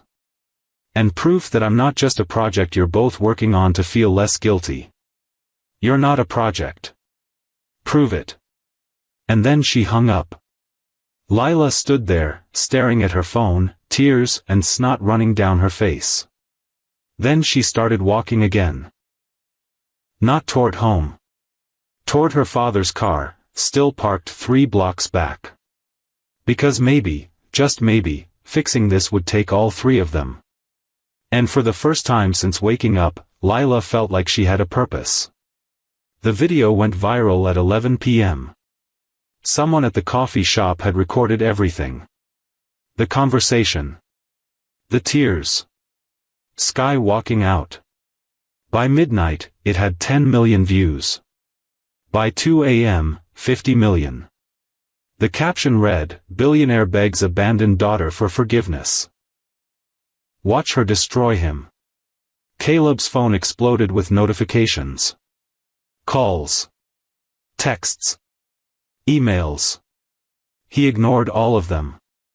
Because at 2:17 a.m., one text came through that made his blood run cold. Sky. You set me up. His hands shook as he typed back. What? No. I didn't know anyone was recording. Liar. You probably paid them. Get the sympathy vote. Make yourself look good. Sky, I swear I had nothing to do with this. I trusted you. I showed up. I let my guard down. And now I'm a meme. She sent a screenshot. Someone had taken a photo of her crying at the table and turned it into a joke. When your absent dad tries to buy you with a grilled cheese. Thousands of comments. Laughing. Mocking. Analyzing. Caleb felt sick. I'm going to find who did this. I'm going to sue them. I'm going to. You're going to leave me alone. That's what you're going to do. Please, let me fix this. You can't fix this. My face is everywhere. People know what I look like. Where am I supposed to hide now? His throat closed. Come stay with me. I have security. I can protect you. From who? From you? You're the reason this happened. I didn't post that video. But you created the situation. You wanted to meet in public. You wanted people to see you trying. That's not true. Then why didn't we meet somewhere private? Why a coffee shop where anyone could see? Caleb stared at his phone. She was right. He'd chosen a public place because some part of him, some small, selfish part, wanted witnesses. Wanted proof he was trying. And now she was paying for it. I'm sorry. I'm so sorry. No response. Sky, please. Talk to me. Nothing. Sky. 3 dots appeared. Then disappeared. Then appeared again. Finally. I'm done. Don't contact me again. And then she blocked him. Caleb didn't sleep. At 6 a.m., he drove to every spot he'd left supplies. Every bridge. Every alley. Every place she might be. Empty.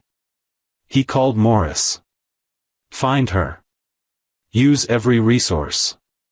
I don't care what it costs. Sir, maybe you should give her space. Find her. By noon, Morris called back. She's gone. Completely off-grid. No shelter check-ins. No security footage. Nothing. That's impossible. She's a kid who's been surviving on the streets for a year. She knows how to disappear. Caleb hung up and screamed into his empty car. The media was relentless. Billionaire's public apology backfires. Abandoned daughter becomes internet sensation. Did Caleb Langford stage reconciliation for PR? His company's stock dropped another 15 points. Board members demanded his immediate resignation. Protesters gathered outside his office building with new signs, "Leave Sky alone," and "Stop exploiting your daughter." At 3 p.m., his assistant quit. I can't work for someone who uses his own child for publicity. I didn't. It doesn't matter what you intended. It's what happened. She walked out. By 5 p.m., 3 more employees had resigned. By 7 p.m., Caleb's face was on every news channel. A crisis management expert on CNN, this is a masterclass in how not to handle a family scandal. A psychologist on Fox, that poor girl is being re-traumatized in real time. A Twitter thread with 200k likes, Caleb Langford abandoned his daughter once. Now he's exploiting her trauma for redemption. She deserves better. They were right. All of them. At 9 p.m., Lila showed up at his penthouse. She didn't knock. Used her key. Walked in.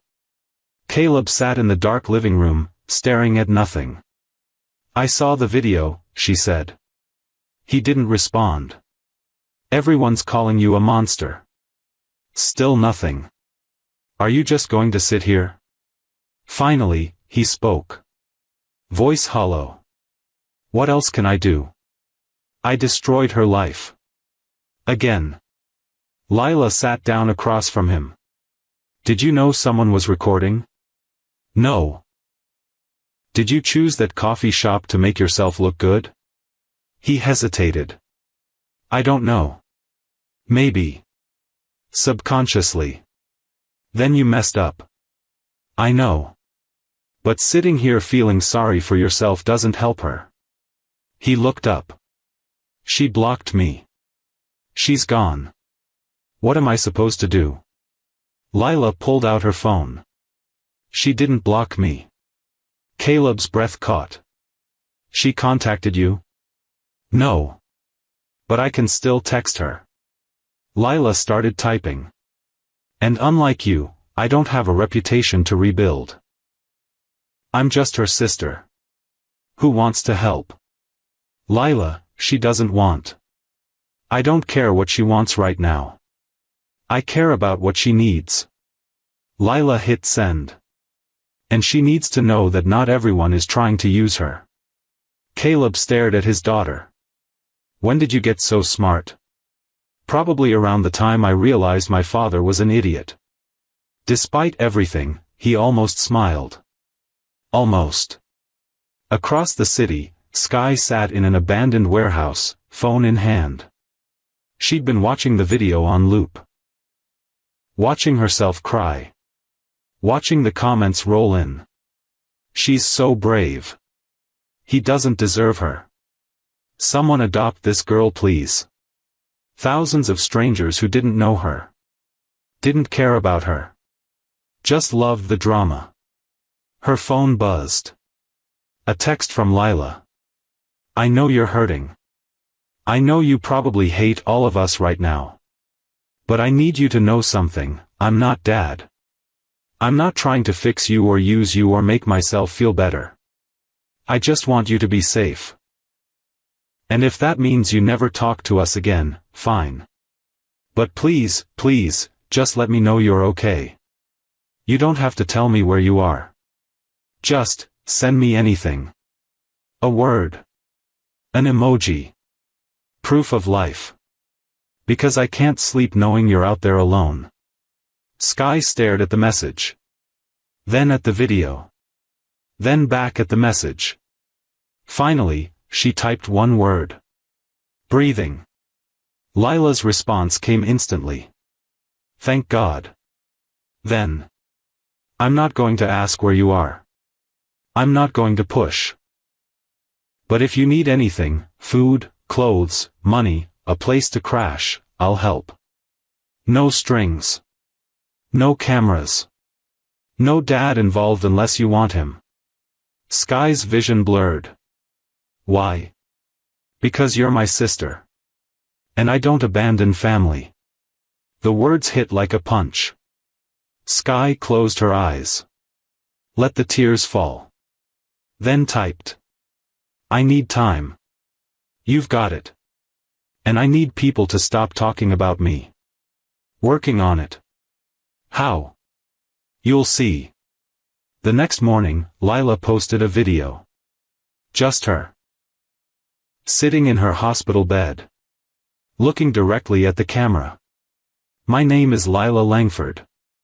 And I need to say something about my sister. The internet held its breath. Her name is Sky. Not abandoned daughter. Not billionaire's mistake. Sky. She's a real person with real feelings. And everyone dissecting her trauma for entertainment needs to stop. Comments started flooding in. She saved my life, Lila continued. When I was dying, she showed up. A stranger. My sister. And she gave me a second chance. Her voice cracked. But now she's being punished for it. Her face is everywhere. Her pain is being turned into memes. And it's not fair. She leaned closer to the camera. So here's what I'm asking, leave her alone. Stop sharing that video. Stop analyzing her tears. Stop treating her like content. She's not a story. She's my sister. And she deserves peace. Lila paused. And Dad? She looked off camera, where Caleb stood watching. You messed up. But I think you know that. What matters now is what you do next. She ended the video. Posted it. Within an hour, it had 20 million views. The tide started to shift. #ProtectSky started trending. Celebrities reposted it. The original video got taken down for violating privacy guidelines. Slowly, the internet's attention moved on. That night, Sky texted Lila. Thank you. You're welcome. That was brave. Learned it from you. Long pause. Then. Maybe we can meet. Someday. When I'm ready. Lila smiled through tears. I'll be here. Whenever you are. 3 weeks passed in careful silence. Caleb didn't push. Didn't search. Didn't show up at Bridges in the middle of the night. He went to work. Came home. Sat with Lila during dinner. Lived like a man learning to breathe underwater. Every night, he checked his phone. Nothing from Sky. But Lila got messages. Short ones. Random times. Saw a dog today. Made me think of you. Is winter always this cold? Thanks for the video. People stopped staring. Lila would read them aloud at dinner. Caleb would listen. Say nothing. Just absorb the fact that his daughter was alive and occasionally thought of them. It was more than he deserved. Then, on a Tuesday, Lila's phone buzzed during breakfast. She read it. Went pale. What? Caleb asked. She wants to meet. His coffee cup froze halfway to his mouth. When? Saturday. But, Lila looked up.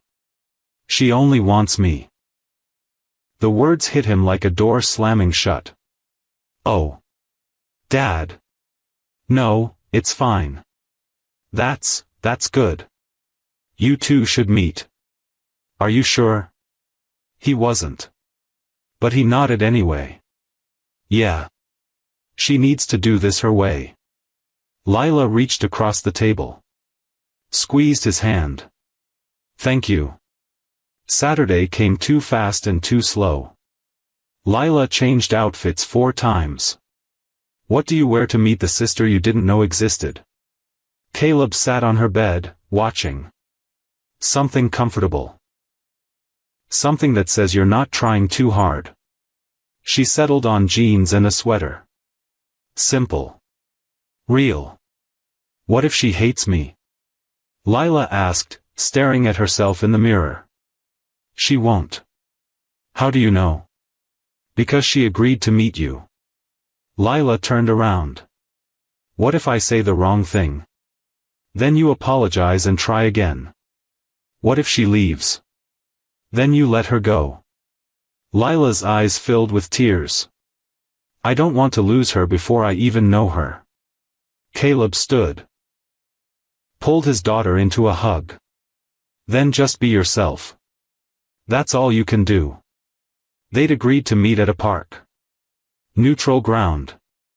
Public but not crowded. Caleb drove Lila there. Parked 3 blocks away like Sky had instructed. She doesn't want to see you, Lila said gently.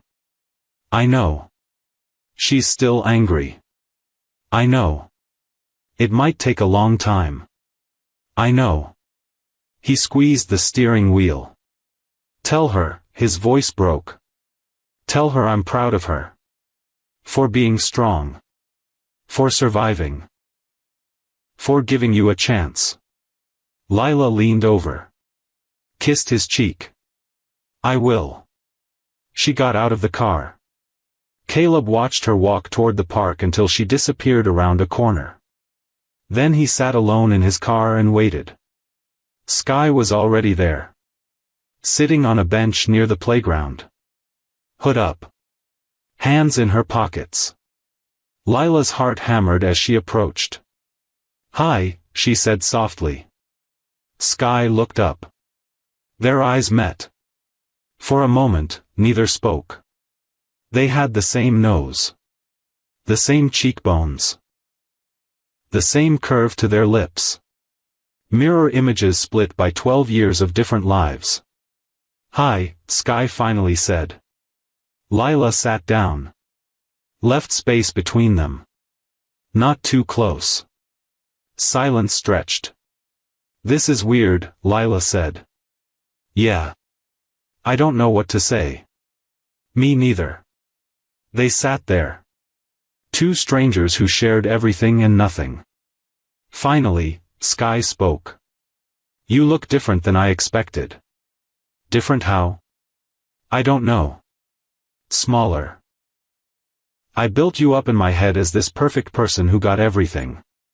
But you're just a kid? Yeah. Lila smiled sadly. So are you. Sky pulled her knees to her chest. I haven't felt like a kid in a long time. I'm sorry. Don't. Sky's voice was firm but not harsh. I told you. I don't want your apologies. Then what do you want? Sky stared at the playground.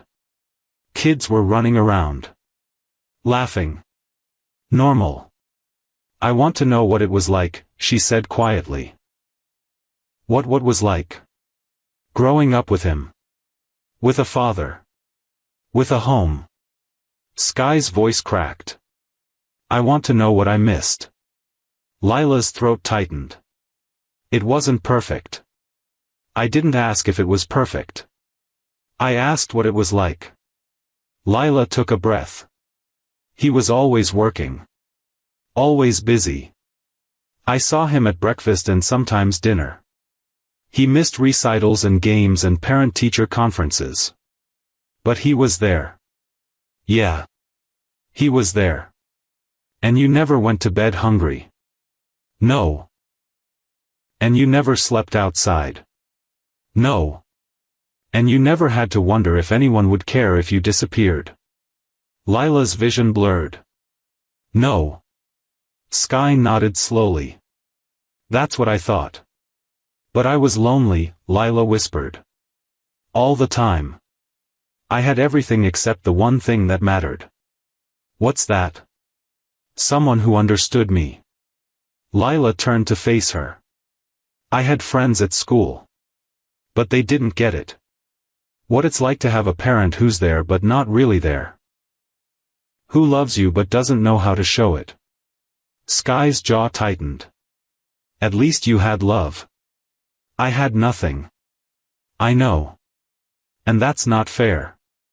None of this is fair. Lila's voice broke. But I'm telling you this because I want you to know, having him wasn't the fairy tale you think it was. It was still more than I got. I know. They fell silent again. A kid on the swing shrieked with laughter. The sound cut through the tension. Do you remember Mom? Lila asked suddenly. Sky shook her head. I was 6 weeks old when she died. I don't remember her either. Dad keeps photos. But it's not the same as knowing her. What was she like? I don't know. That's the thing. I only know what Dad tells me. And I don't know if I can trust his version anymore. Sky looked at her. Really looked at her. You're mad at him too. Yeah. Why? Because he lied. Not just to you. To me. He let me believe I was an only child for 10 years. He looked me in the eye every single day and kept you a secret. Does that make you hate him? Lila thought about it. No. But it makes me not trust him. And I don't know how to fix that. Me neither. They sat with that truth between them. Finally, Sky spoke again. Can I ask you something? Anything. When you were in the coma. Did you really hear me? Lila nodded. Yeah. I heard everything. Doctors talking. Nurses. Dad crying. She paused. And then I heard you. Your voice was different. Quieter. But stronger. What did I say? You told me to follow the music. That someone was waiting for me. Sky's eyes widened slightly. I don't remember saying that. Maybe you didn't say it out loud. Maybe I just felt it. That's crazy. Yeah. But so is waking up from a 12-day coma. Sky almost smiled. Almost. Why did you do it? Lila asked. Why did you save me? The question hung in the air. Sky looked away. I don't know. I felt like I had to. Like if I didn't, I'd regret it forever. Even though you hated me? I didn't hate you. I hated the idea of you. Sky's voice was quiet. But when I saw you lying there, you were just a kid. Like me.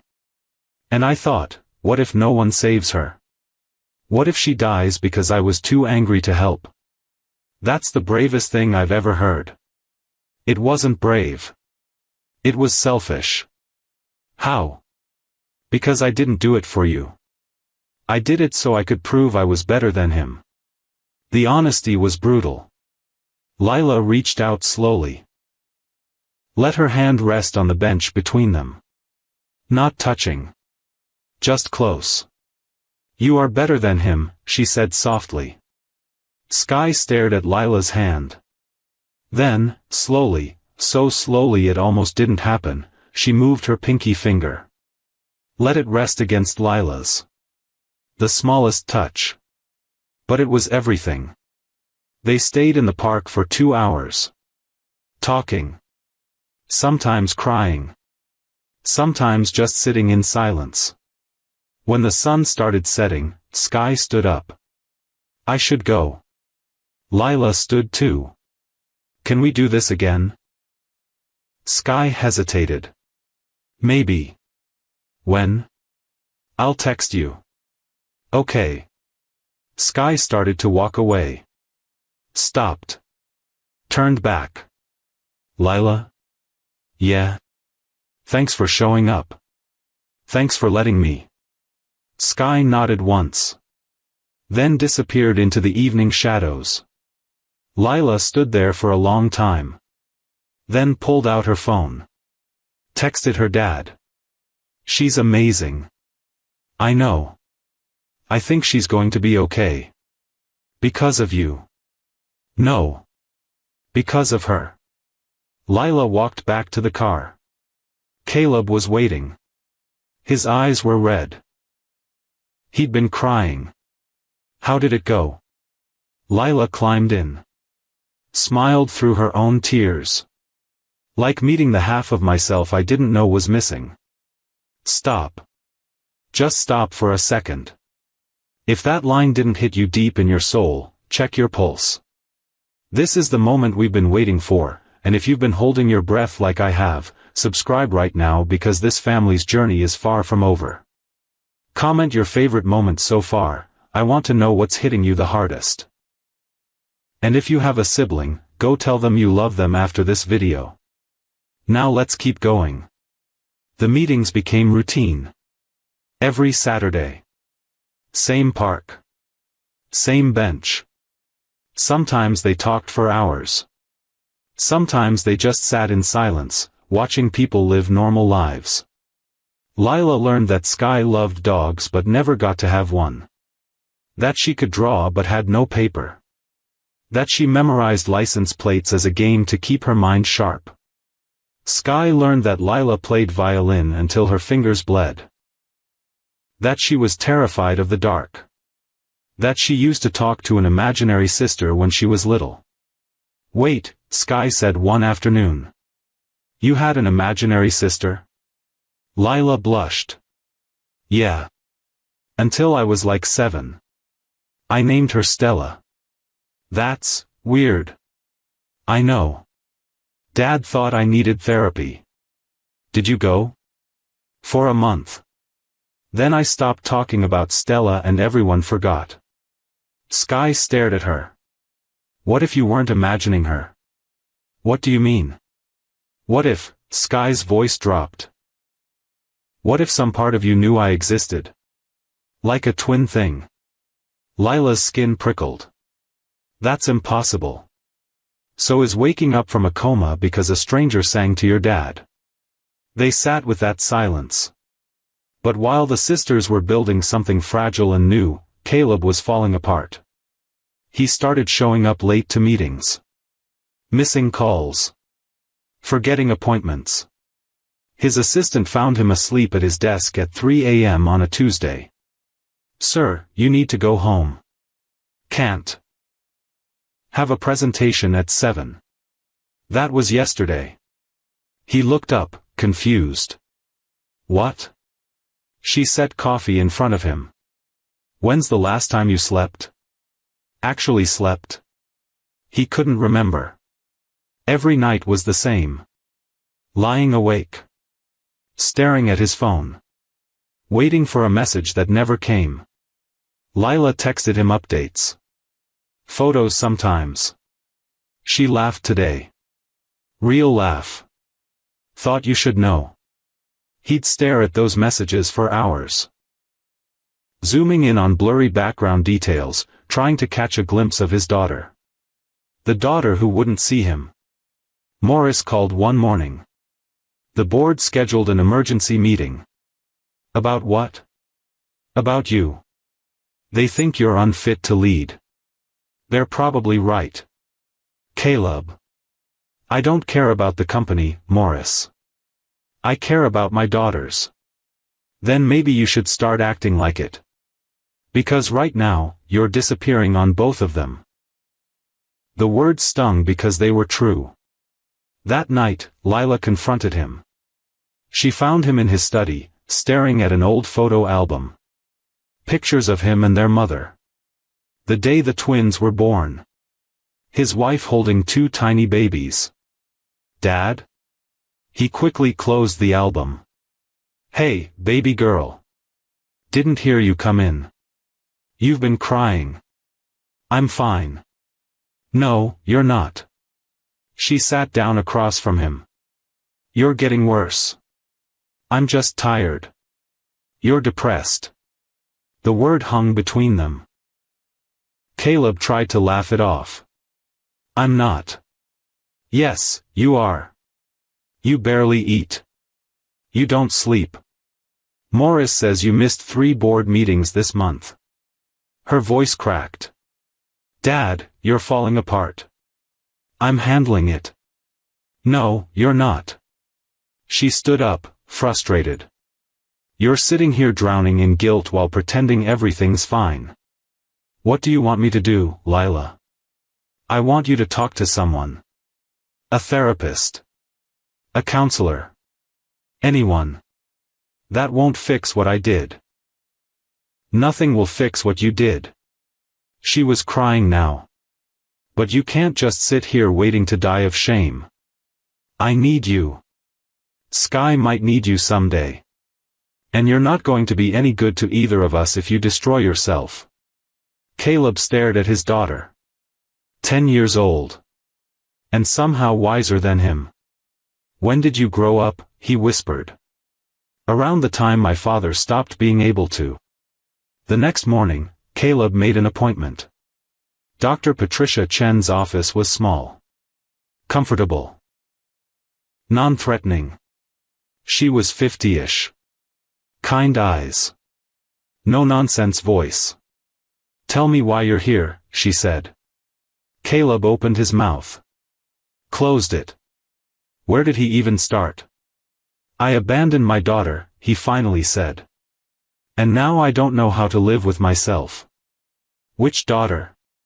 The one I gave away. Sky. Dr. Chen nodded. Wrote something down. And how does that make you feel? Like a monster. Do you think you're a monster? Yes. Why? Because only a monster gives away their child. Dr. Chen leaned forward. Or a man who was drowning and didn't know how to ask for help. Caleb's throat tightened. That's not an excuse. It's not. But it's context. And context matters. They talked for an hour. About his wife's death. About the panic attacks he'd never told anyone about. About the nights he'd stood in the nursery, holding Lila, terrified he'd drop her because his hands wouldn't stop shaking. I couldn't do it, he whispered. I couldn't be what they needed. So I chose. And I've been paying for that choice every day since. Have you told Sky this? She won't talk to me. But she talks to Lila. Yes. Then maybe that's enough for now. It's not enough. His voice broke. I need her to know I'm sorry. She knows. What she doesn't know is if you'll stay. If you'll keep showing up when it gets hard. I will. Then prove it. Not to her. To yourself. Weeks passed. Caleb went to therapy every Tuesday. Started eating again. Sleeping better. Working normal hours. He stopped checking his phone every 5 minutes. Stopped showing up at places hoping to catch a glimpse of Sky. He gave her space. And slowly, painfully, he started forgiving himself. Not fully. Maybe never fully. But enough to function. Enough to be present for Lila. Enough to be ready if Sky ever gave him a chance. Then one Saturday, Lila came home from the park and said, "She asked about you." Caleb looked up from his book. "What?" "Sky. She asked how you were doing." His heart stopped. "What did you say?" "I said you were trying. Going to therapy. Getting better." And she said, "Good." Lila sat down beside him. Then she said something else. "What?" "She said maybe, just maybe, she might be ready to see you soon." "Not yet. But soon." Caleb's eyes filled with tears. "Dad, don't cry." "I'm not." He was. I'm just grateful." Lila hugged him. "She's scared, Dad. Really scared. But she's trying too." "I know. So don't mess it up." "I won't. I'm serious. If you hurt her again." "I know. I won't. I promise." Lila pulled back. Studied his face. "Okay. I believe you." That night, Caleb wrote a letter. Not to send. Just to write. To get the words out. "Dear Sky. I don't know if you'll ever read this. I don't know if you'll ever want to. But I need to say it anyway. I failed you. Not just once, but every day for 12 years. I told myself I was protecting you by letting you go. That someone else could love you better than I could. I was wrong. No one could have loved you better. Because no one else is your father. I am. And I should have fought for you. Should have been brave enough to keep you. Should have figured out how to be what you needed even when I was broken. But I wasn't. And now you're the one who has to live with my failure. I can't change the past. I can't give you back the childhood you deserved. But I can promise you this. From now on, I will show up. I will do the work. I will be the father I should have been from the beginning. Even if you never forgive me. Even if you never want to see me. I will be here. Always. Love. Dad." He folded the letter. Put it in an envelope. Wrote "Sky" on the front. And tucked it in his desk drawer. Maybe someday he'd give it to her. Or maybe she'd find it after he was gone. Either way, the words existed now. And that was enough. 2 weeks later, Lila's phone buzzed during dinner. She read the message. Looked up at her father. "She wants to meet you." Caleb's fork clattered to his plate. "When?" "Next Saturday. Same park. Will you be there?" Lila shook her head. "She wants it to be just you two." Terror and hope warred in his chest. What if? Don't. Lila reached across the table. Don't overthink it. Just show up. Be honest. And let her decide. What if she hates me? Then you deal with it. But at least you tried. Caleb nodded slowly. 1 week. He had 1 week to prepare for the most important conversation of his life. The one that would either rebuild his family. Or confirm he'd destroyed it forever. Saturday arrived like a storm. Caleb woke at 5 a.m. Couldn't eat. Couldn't sit still. Changed clothes 4 times. Lila found him at 1 p.m. sitting on the couch, staring at nothing. You're going to be late. What if she doesn't show up? She will. What if she changes her mind? Then you wait anyway. He looked at his daughter. What if I say the wrong thing? Lila sat beside him. Dad, there is no right thing. Just be honest. That's all she wants. How do you know? Because that's all I wanted when you told me the truth. And you did. And it hurt. But it was real. She squeezed his hand. Give her the same thing. He arrived 15 minutes early. The park was quiet. Weekend crowds hadn't formed yet. Just joggers and dog walkers. Caleb sat on the bench. The same one where Lila and Sky met every week. His hands wouldn't stop shaking. At exactly 2 p.m., he saw her. Walking slowly across the grass. Hood down this time. Hair pulled back.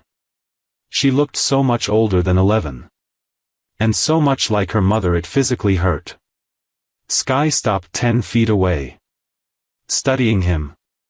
Hi, Caleb said softly. Hi. Thanks for coming. She didn't move closer. Lila said you've been going to therapy. Yeah. Every week. Does it help? Sometimes. Silence fell between them. Heavy. Fragile. Can I sit? Sky finally asked. Please. She sat on the far end of the bench. Maximum distance while still technically being together. They stared straight ahead. Not at each other. This is weird, Sky said. Yeah. I don't know what to say. Me neither. More silence. A kid on a bike rode past. Normal Saturday afternoon. Normal life happening around them while nothing about this was normal. Why did you agree to see me? Caleb asked quietly. Sky pulled her knees up. Because Lila wouldn't shut up about you. Despite everything, he almost smiled. She's persistent. She's annoying. Yeah, she is. But she loves you. Sky's voice was flat. Stating a fact, not an accusation. And I wanted to understand why. Did you figure it out? No. The word landed like a stone. Caleb swallowed hard. That's fair. She says you're trying. That you're different now. I am. People don't just change because they feel bad. You're right. They change because they have to. Because the alternative is losing everything that matters. Sky turned to look at him for the first time. Really look at him. What matters to you? You. Lila. Being the father I should have been from the start. But you weren't. No. I wasn't. Why should I believe you'll be different now? Caleb turned to face her. Their eyes met. Brown meeting brown. Same shade. Same pain. You shouldn't. I haven't earned your trust. All I can do is show up. Every day. Every week. Every year. Until you either believe me or tell me to stop trying. And if I tell you to stop. His voice cracked. Then I'll respect that. But I'll never stop caring. I'll never stop being your father. Even if you don't want me to be. Sky's jaw tightened. You can't just decide you're my father now. You lost that right. You're right. Stop agreeing with me. What do you want me to say? I want you to fight back. To defend yourself. To tell me I'm wrong. Her voice was rising. Because if you just sit there and take it, it means you don't actually care. You're just guilty. I am guilty. I know that. She was shouting now. People were staring. She didn't care. But guilt isn't love. Guilt is just you feeling bad about yourself. I need to know if you actually want me or if I'm just a mistake you're trying to fix. The words hung in the air. Caleb stood up.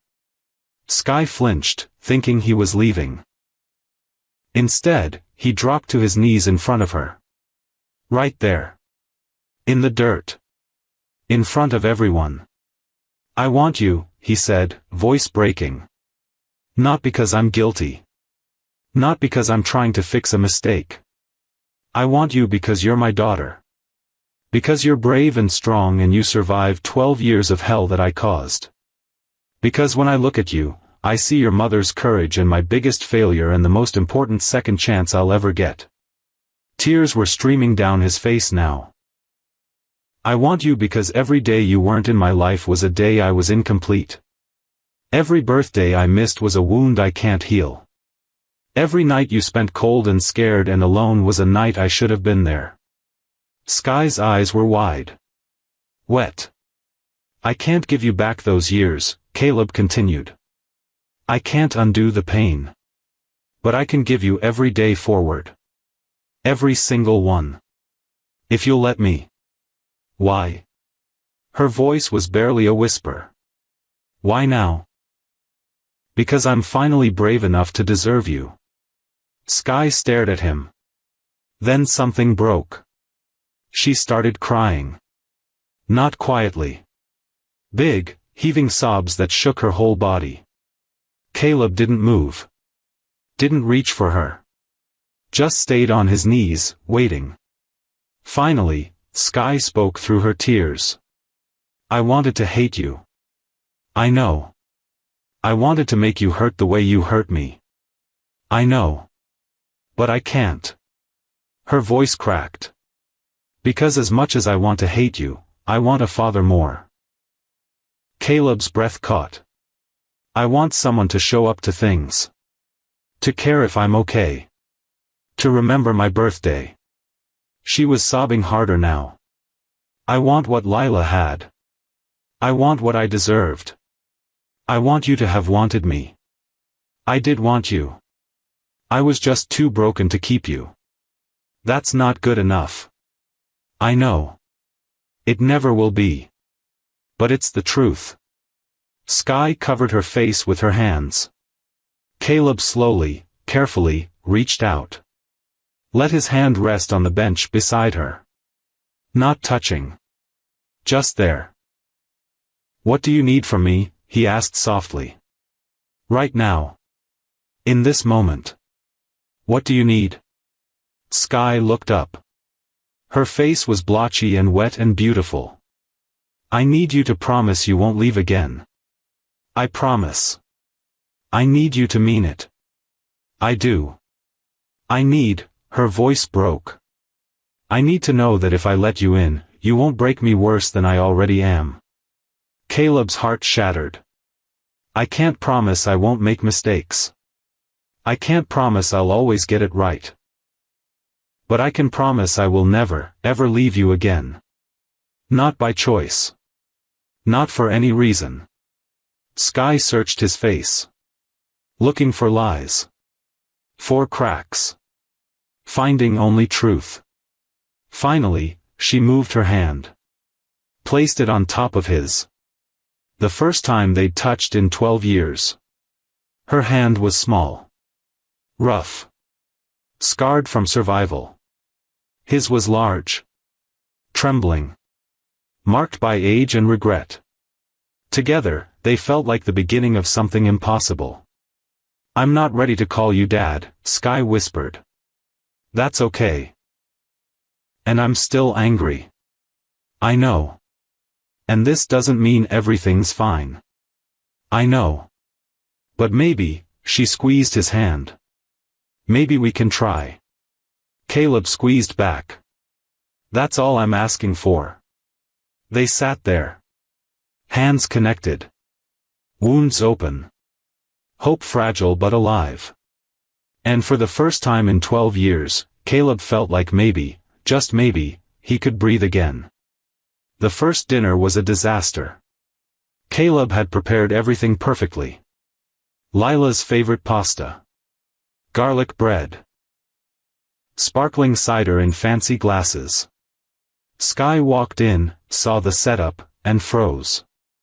This is too much. It's just dinner. No, it's you trying too hard. She backed toward the door. I can't do this. Lila jumped up. Sky, wait. I need air. She left before either could stop her. Caleb stood there, staring at the untouched table. I messed up. Yeah, Lila said. You did. How? You treated her like a guest. She doesn't want fancy. She wants normal. He looked at his daughter. I don't know what normal is with her. Then ask her. The next attempt was different. Pizza boxes on the coffee table. Paper plates. No candles. No pressure. Sky arrived 30 minutes late. Caleb didn't mention it. Pepperoni okay? He asked. Yeah. They ate in silence. Baseball game playing on TV. No one watching it. Finally, Sky spoke. Lila says you used to miss her recitals. Caleb winced. I did. Why? Work. Or at least that's what I told myself. Really, I was scared. Of what? Of being there and still feeling absent. Of looking at her and seeing all the ways I was failing. Sky grabbed another slice. That's stupid. Probably. She just wanted you there. It didn't have to be perfect. The words hit him. I know that now. Do you? He looked at her. What do you mean? You're doing the same thing with me. Trying to make everything perfect instead of just showing up. Caleb set his pizza down. You're right. Stop saying that. What? You're right. You keep agreeing with everything. It's annoying. Despite himself, Caleb smiled. Okay. You're wrong. About what? Nothing. You just said stop agreeing. Sky almost laughed. Almost. You're weird. Takes one to know one. This time she did laugh. Small. Quick. But real. Lila grinned. See? Normal. They started small. Wednesday coffee shop visits. Not the same one as before. A quiet place with no one who recognized them.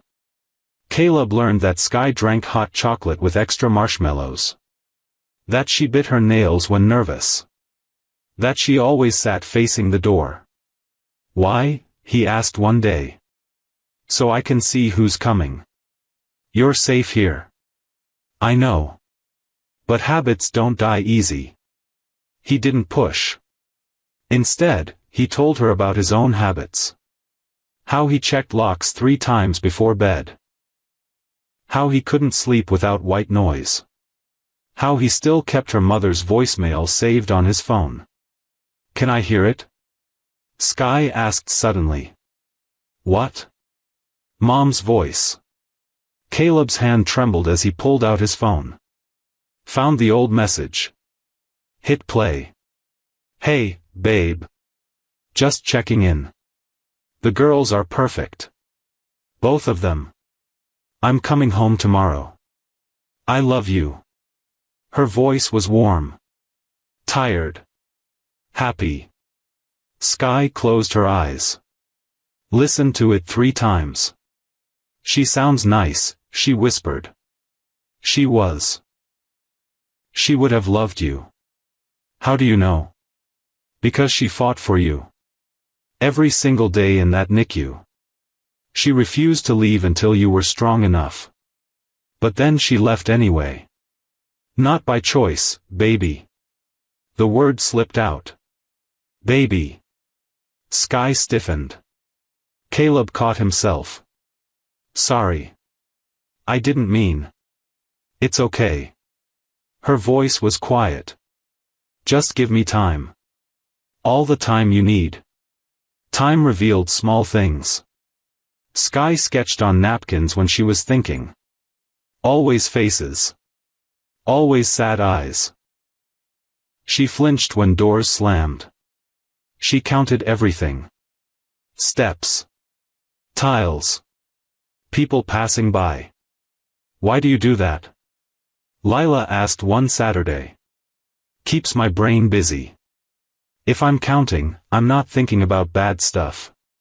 What bad stuff? Sky shrugged. The past. Where I'll sleep tonight. If this will last. Caleb's chest tightened. You can stay with us. You know that, right?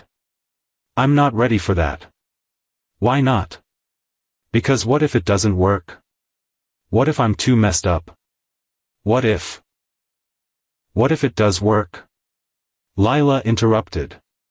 What if you're exactly where you're supposed to be? Sky looked at her sister. You don't get it. Then explain it to me. Every time I've let myself hope, it got taken away. Foster homes. Group placements. People who said they cared but didn't. Her voice cracked. I can't survive losing another family. Then don't think of us as family yet, Caleb said. Think of us as people who care about you. No labels. No pressure. Just three people trying to figure this out together. Sky wiped her eyes. That's still scary. I know. But we're scared too. Of what? Of losing you again. Week by week, trust built in inches. Sky started texting Caleb directly. Short messages. Nothing deep. Rain today. Saw a dog that looked like the one from the park. Thanks for the jacket. It's warm. He never pushed for more. Just responded. Showed up. Stayed consistent. Then one Thursday, his phone rang at 2 a.m. Unknown number. Hello? Breathing. Shaky. Scared. Sky. Yeah. What's wrong? Nothing. Her voice broke. I had a nightmare. And I didn't know who else to call. Caleb sat up, heart pounding. I'm here. I'm listening. It was about Mom. About the accident. Except in the dream, she was coming back for me. And I woke up and remembered she's gone and I'll never, she sobbed. I'll never know her. I know, sweetheart. I know. It's not fair. No. It's not. They stayed on the phone for an hour. Caleb talked about her mother. Little things. How she hummed while cooking. How she laughed too loud at bad jokes. How she cried during commercials. She would have been so proud of you, he said finally. How do you know? Because I am. And I'm the one who failed you. Imagine how someone who loved you from the start would feel. Sky was quiet for a long time. Then, can I ask you something? Anything. Do you think she watches us? From wherever she is? I hope so. Me too. Her voice was small. Tired. I should go. Okay. But Sky? Yeah. Thank you for calling. It means more than you know. Yeah, well. Don't get used to it. But they both knew she would call again. The next Saturday, Sky showed up with a backpack. I'm still not staying permanently, she said quickly. Just a trial. A few nights. To see if it works. Caleb's eyes filled with tears. Okay. And I get my own room. Of course. And if it feels wrong, I leave. No guilt trips. Deal. She walked inside like she was approaching a cliff. Lila grabbed her hand. Come on. I'll show you your room. As they disappeared upstairs, Caleb stood in the doorway. His daughter was home. Not healed. Not fixed. But home. And for the first time in 12 years, their family was whole. Sky's room was on the second floor. End of the hall. Farthest from Caleb's bedroom. She'd requested that specifically. Lila had helped decorate it. Nothing fancy. Just clean sheets, a soft lamp, curtains that blocked out the city lights. "There's a lock on the inside," Lila said, pointing to the door. "If you need space, just lock it. We won't bother you." Sky tested the lock 3 times. "Okay."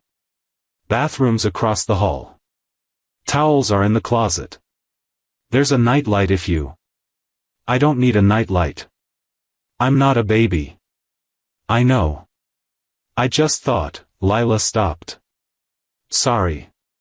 Sky softened slightly. "It's fine. Thanks." Lila hesitated at the door. "Do you need anything else?" "No." "Okay. Well. Good night." "Good night." The door closed.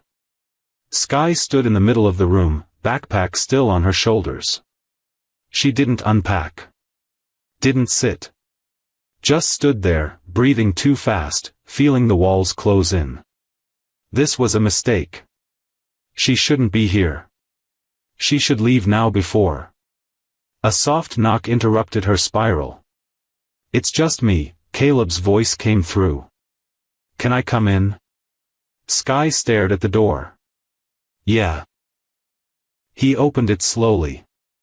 Stayed in the doorway. Didn't enter without permission. Just wanted to say goodnight. "You already did. Downstairs." "I know.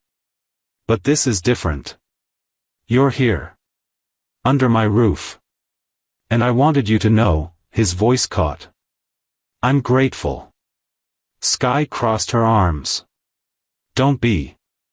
I might leave tomorrow." "That's okay. You'd be fine with that?" "No. But I'd understand." She studied his face. Looking for disappointment. Finding only patience. "Why aren't you mad?" she asked suddenly. "Mad about what?" "That I won't unpack. That I'm standing here with my shoes on ready to run. That I can't just be normal and grateful like Lila." Caleb stepped into the room. Not close. Just past the doorway. "Because you're not Lila. You've been hurt in ways she hasn't. You've learned to survive by being ready to run. That doesn't go away in one night. What if it never goes away? Then we'll work around it. Put your important stuff near the door. Keep your shoes by your bed. Whatever you need to feel safe." Sky's eyes stung. "That's weird." "Maybe. But you're my daughter. Weird comes with the territory." Despite herself, she smiled. Small. Brief. Caleb noticed. His heart soared. "Get some sleep," he said softly. "I'll be down the hall if you need anything." "I won't." "I know. But the offer stands." He closed the door behind him. Sky waited until his footsteps faded.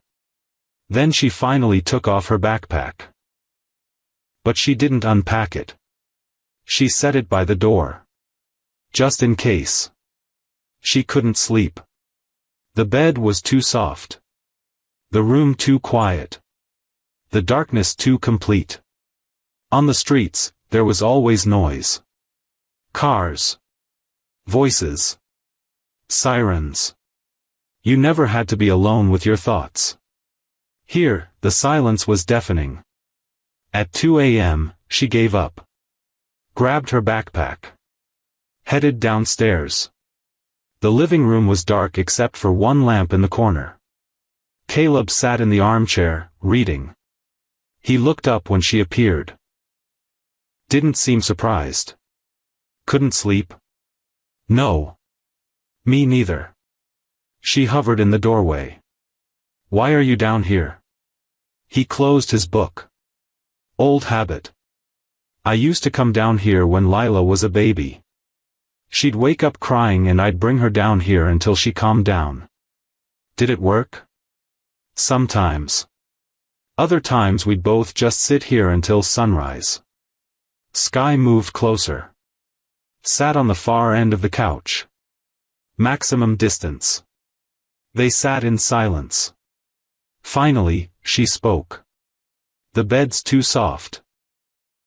You can sleep on the floor if that's easier. Really? Whatever makes you comfortable. She pulled her knees to her chest. Everything feels wrong. Like I'm pretending to be someone I'm not. Who are you pretending to be? Someone who belongs in a house like this. Caleb set his book aside. You do belong here. I don't feel like it. That's okay. Feelings take time to catch up. Sky stared at the coffee table. What if they never do? What if I'm here for weeks or months and I still feel like a stranger? Then we'll figure it out together. You keep saying that. We'll figure it out. But what if there's nothing to figure out? What if I'm just broken? You're not broken. Yes, I am. Her voice rose. Normal kids don't count tiles to fall asleep. Normal kids don't check exits everywhere they go. Normal kids don't. She stopped. Swallowed hard. Normal kids trust people. Trust isn't normal. It's earned. And no one's earned yours yet. The words settled over her. Not even you? She asked quietly. Especially not me. But I'm trying. Sky looked at him. Really looked at him. His tired eyes. His rumpled shirt.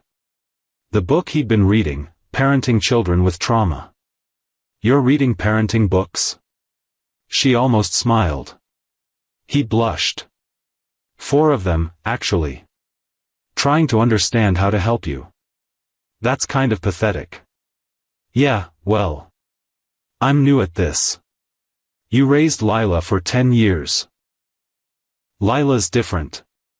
She didn't need me to learn trauma responses and grounding techniques. She just needed me to show up. He paused. You need more than that. And I'm trying to be more.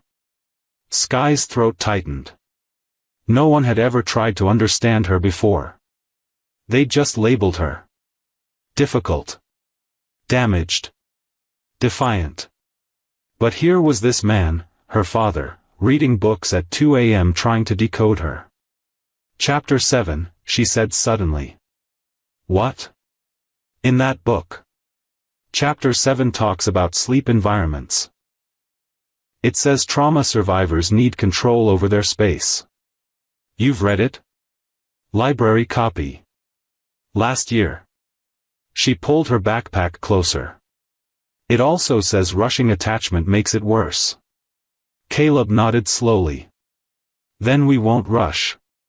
And it says healing isn't linear. I'm learning that. And it says, her voice cracked. It says most kids like me never get better. That's not what it says. It's what it means. No. Caleb leaned forward. It says healing takes time. That's different from never healing. Sky wiped her eyes angrily. I'm tired of waiting to feel normal. Then stop trying to feel normal. Just try to feel safe. That's enough for now. What if I never do? Then we'll figure out what safe looks like for you. Maybe it's sleeping with your backpack packed. Maybe it's eating standing up. Maybe it's never calling me dad. His voice was firm. I don't need you to be fixed, Sky. I just need you to be here. Something inside her cracked. She didn't move closer. Didn't hug him. But she stayed. They sat together in the lamplight until the sun came up. And when Lila found them there at 7 a.m., Caleb asleep in his chair, Sky curled on the couch with her backpack as a pillow, she didn't say a word. Just grabbed a blanket. Covered her sister. And let them be. 3 weeks in, everything fell apart. It started small. Sky forgot to text when she'd be late coming back from the library. Caleb called twice. No answer. By the third call, panic set in. "She's fine, Dad," Lila said.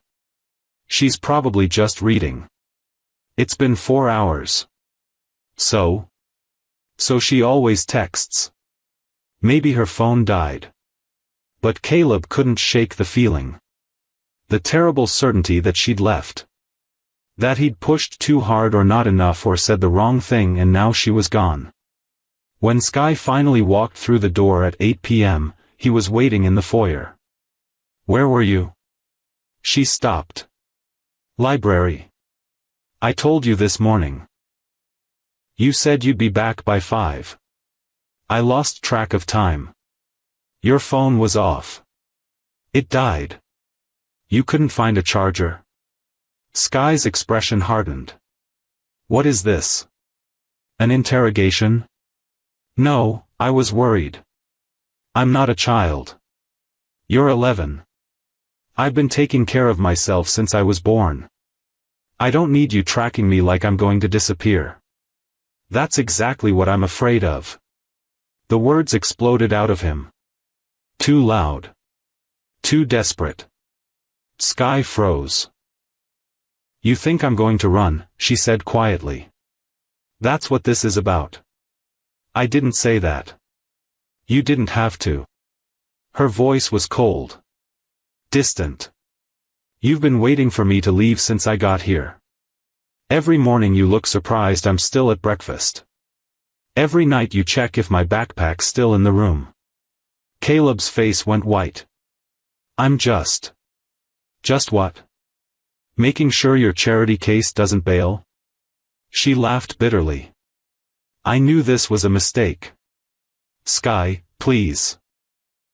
You want to know why I was late? Because I was sitting in the library crying. Because for 3 hours I felt normal. Like a regular kid doing homework. And then I remembered I'm not normal. I'm the daughter you threw away who's now living in your house like some kind of pity project. That's not true. Isn't it?" Tears streamed down her face. "You don't trust me. You hover. You watch. You wait for me to prove I'm too damaged to keep." "I'm not," his voice broke. "I'm terrified of losing you again." "Well, guess what? You can't lose something you never really had." She turned and ran upstairs. The door slammed so hard the pictures on the wall shook. Caleb stood there, frozen, feeling like he'd just watched everything he'd built crumble. Lila appeared from the kitchen. "That went well." "Not now, Lila." "No, we're doing this now." She stepped in front of him. "You're suffocating her." "I'm trying to keep her safe." "You're trying to control her." "There's a difference. I just wanted to know where she was." "She's not your prisoner, Dad. She's your daughter. And daughters need space to breathe." He sank onto the stairs. "What if she leaves?" "Then she leaves." "How can you say that so calmly?" "Because holding her too tight is exactly what's going to push her away." Lila sat beside him. "You did this with me too. After Mom died. You were so afraid of losing me that you never let me out of your sight. I couldn't have sleepovers. Couldn't ride my bike around the block. Couldn't exist without you panicking." Caleb stared at her. "I didn't realize." "I know. But I'm telling you now, if you don't give Sky room to choose to stay, she'll leave just to prove she can." He knocked on Sky's door an hour later. "Go away. I need to apologize." "Don't care. I'm coming in. It's locked." "I know. But I'm sitting out here until you're ready to talk." Silence. "Then, that's pathetic." "Yeah, well. I'm pathetic. We've established that." More silence. 5 minutes passed. 10. 15. Finally, the lock clicked. The door opened a crack. Sky stood there, eyes red and swollen. What do you want? To say I'm sorry. I was wrong to interrogate you. Wrong to assume the worst. Wrong to treat you like you're going to disappear.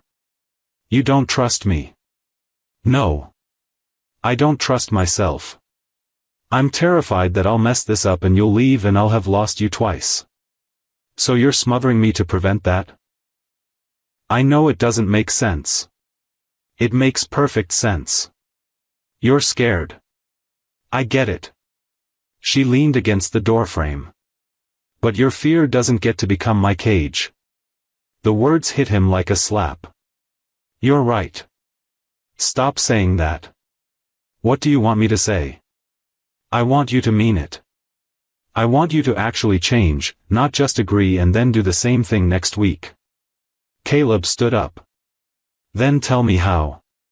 Tell me what you need. I need you to trust that I'll come back. I'm trying. No.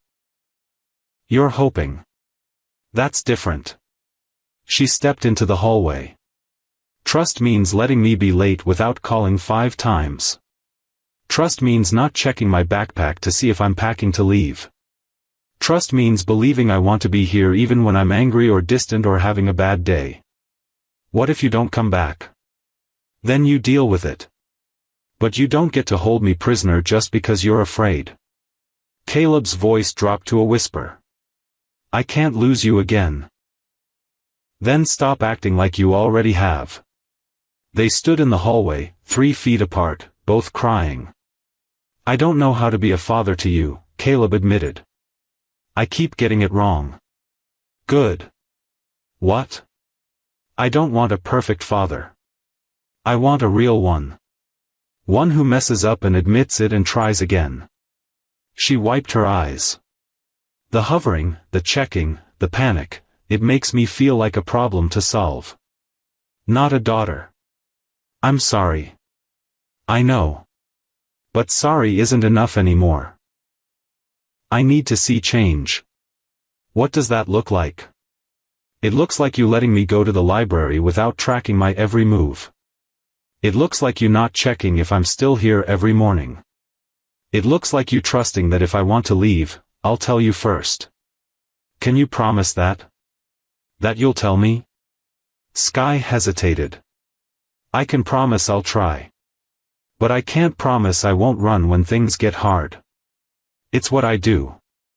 It's how I've survived. Then I need to make sure things don't get so hard that running feels like your only option. She nodded slowly. Yeah. You do. They stood there in mutual understanding. Broken but honest. Can we start over? Caleb asked. Tomorrow? We can try. That's all I'm asking. Sky turned back to her room. Paused at the door. Dad? The word stopped him cold. She'd never called him that before. Yeah. Next time I'm late, just text once. If I don't respond in an hour, then you can panic. He almost laughed. Deal. The door closed softly this time. No slam. No anger. Just a daughter setting boundaries. And a father learning to respect them. That night, Caleb sat in his study and wrote a new rule on a notepad. Trust her until she gives you a reason not to. He taped it to his bathroom mirror. Read it every morning. And slowly, painfully, learn to let go. Not of her. Of his fear. When's your birthday? Lila asked one morning over cereal. Sky froze, spoon halfway to her mouth. Why? Because I want to know. Is that weird? A little. Well? Sky set her spoon down. March 14th. Lila's face fell. That was 2 months ago. Yeah. Did anyone celebrate with you? No. The word hung in the air like smoke. Caleb looked up from his coffee. We should do something. A belated birthday. Don't, Sky said quickly. It's fine. It's not fine. I said don't. Her voice was sharp. Final. I don't do birthdays. She left the table before anyone could argue. But Lila wouldn't let it go. Dad, we have to do something. She said no. She always says no. To everything. Because she's scared. Or because she means it. It's her 12th birthday. She deserves to be celebrated. Caleb rubbed his temples. Lila, we can't force this. I'm not forcing. I'm just, she paused. What if we do something small? Nothing big. Just cake and the three of us? She'll hate it. Maybe. But what if she doesn't? They planned it for Saturday. Small cake from the bakery down the street. Chocolate. Lila's guess at what Sky might like. No balloons. No decorations. No big production. Just family. When Sky came downstairs that morning, she immediately sensed something. What's going on? Nothing, Lila said too quickly. You're a terrible liar. Caleb emerged from the kitchen carrying a cake with 12 candles. Sky's face went blank. No. It's just cake. I said I don't do birthdays. I know, but... Did you not hear me? Or did you just decide my feelings don't matter? Caleb set the cake down. Your feelings do matter. Then why are you doing this? Her voice was rising. Getting sharp. Why do you always push? Always try to make me into some normal kid who wants normal things. We just wanted to celebrate you. I don't want to be celebrated. She was shouting now. I spent 11 birthdays alone. 11 years of watching other kids get parties and presents while I got nothing. And now you want to throw me a pity party like that fixes it? It's not a pity party. Yes it is. It's you trying to make yourself feel better about missing the first 11. Tears streamed down her face. You don't get to erase those years with cake and candles. Lila stepped forward. Sky, we're not trying to erase anything. Then what are you trying to do? Because from where I'm standing, it feels like you're trying to pretend I had a normal childhood when I didn't. We know you didn't, Caleb said quietly. That's exactly why we wanted to do this. Well, I don't want it. She grabbed her jacket. I'm leaving. Sky, wait. The door slammed. She didn't come back for 3 hours. Caleb and Lila sat in the living room, the cake still on the table, candles unlit. I told you, Caleb said. Shut up. Lila. No. You don't get to I told you so me right now. She stared at the cake. I just wanted her to feel special. I know. She deserves to feel special. I know. So why does she fight it so hard? Caleb sighed. Because accepting it means accepting she missed out. And that's too painful. When Sky finally came back, they were both waiting. She walked in slowly. Cautiously. I'm sorry I yelled. Don't be, Lila said. You were right. Sky blinked. What? We pushed. We should have asked first. Oh. Awkward silence. Then Caleb spoke. Can I ask you something? And you can say no. But I need to understand. Okay. Why does celebrating you feel so wrong? Sky sat down. Pulled her knees up. Because every birthday was a reminder. Of what? That I didn't matter enough to keep.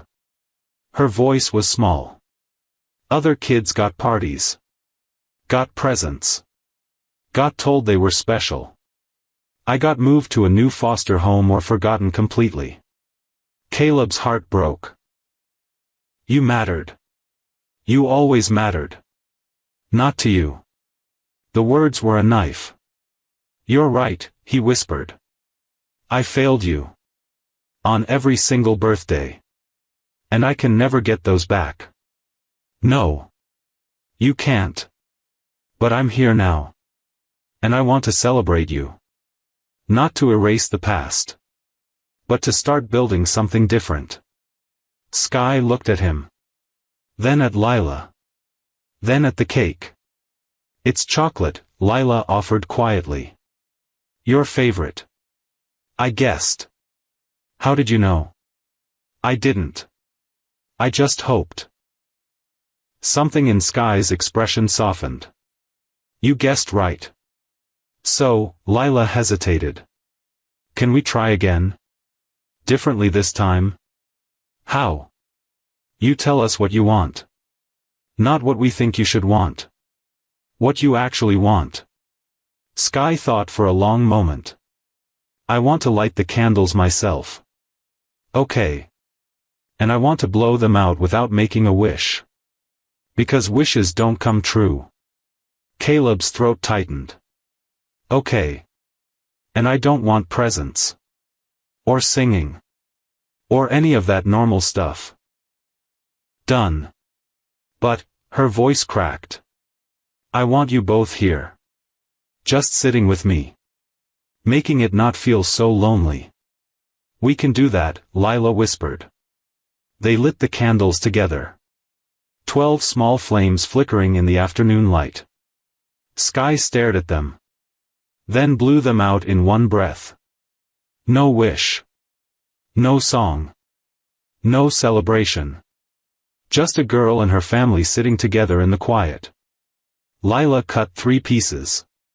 They ate in silence. When Sky finished, she set her fork down. "This doesn't fix everything," she said.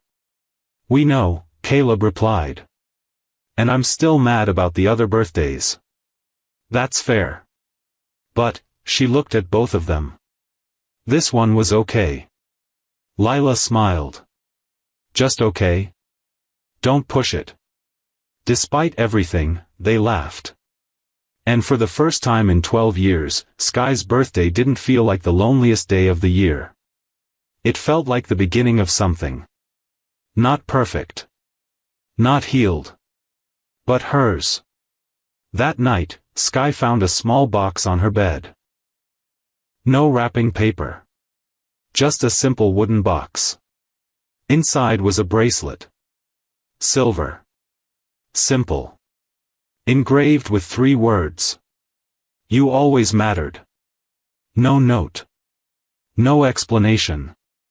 But she knew who it was from. She put it on. And for the first time since arriving, she unpacked one item from her backpack. A small stuffed bear. Worn and patched and loved. She set it on her nightstand. Not because she was staying forever. But because maybe, just maybe, she was starting to believe she could. Downstairs, Caleb sat in his study. His phone buzzed. A text from Sky. Just 2 words. "Thank you." He stared at it for a long time. Then typed back. "Happy birthday, sweetheart." 3 dots appeared. Then disappeared. Then appeared again. Finally. It was. Caleb closed his eyes and let himself cry. Because for the first time, they felt like tears of healing. Not just pain. 6 months passed like chapters in a book nobody wanted to end. Sky started school in September. Public school. Her choice. She didn't want private tutors or special treatment. "I want to be normal," she'd said. "You are normal," Caleb replied. "You know what I mean." He did. The first day was hard. Teachers who knew her story tried too hard to be kind. Students who'd seen the viral videos stared. But Sky kept her head down. Did her work. Came home. And slowly, the novelty wore off. She made one friend. A girl named Maya who didn't ask questions. Just shared her lunch and talked about normal things like homework and annoying teachers. I like her, Sky told Lila one night.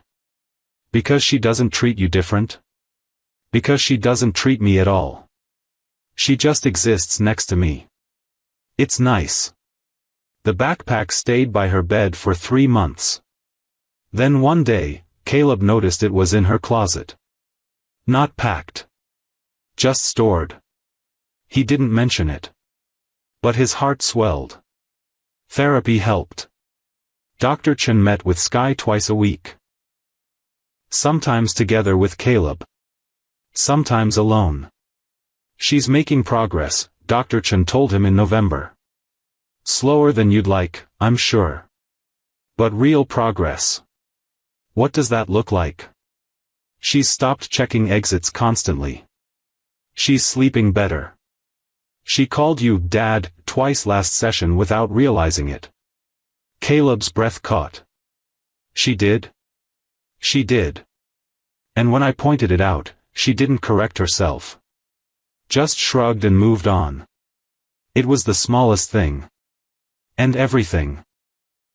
Christmas came with careful negotiations.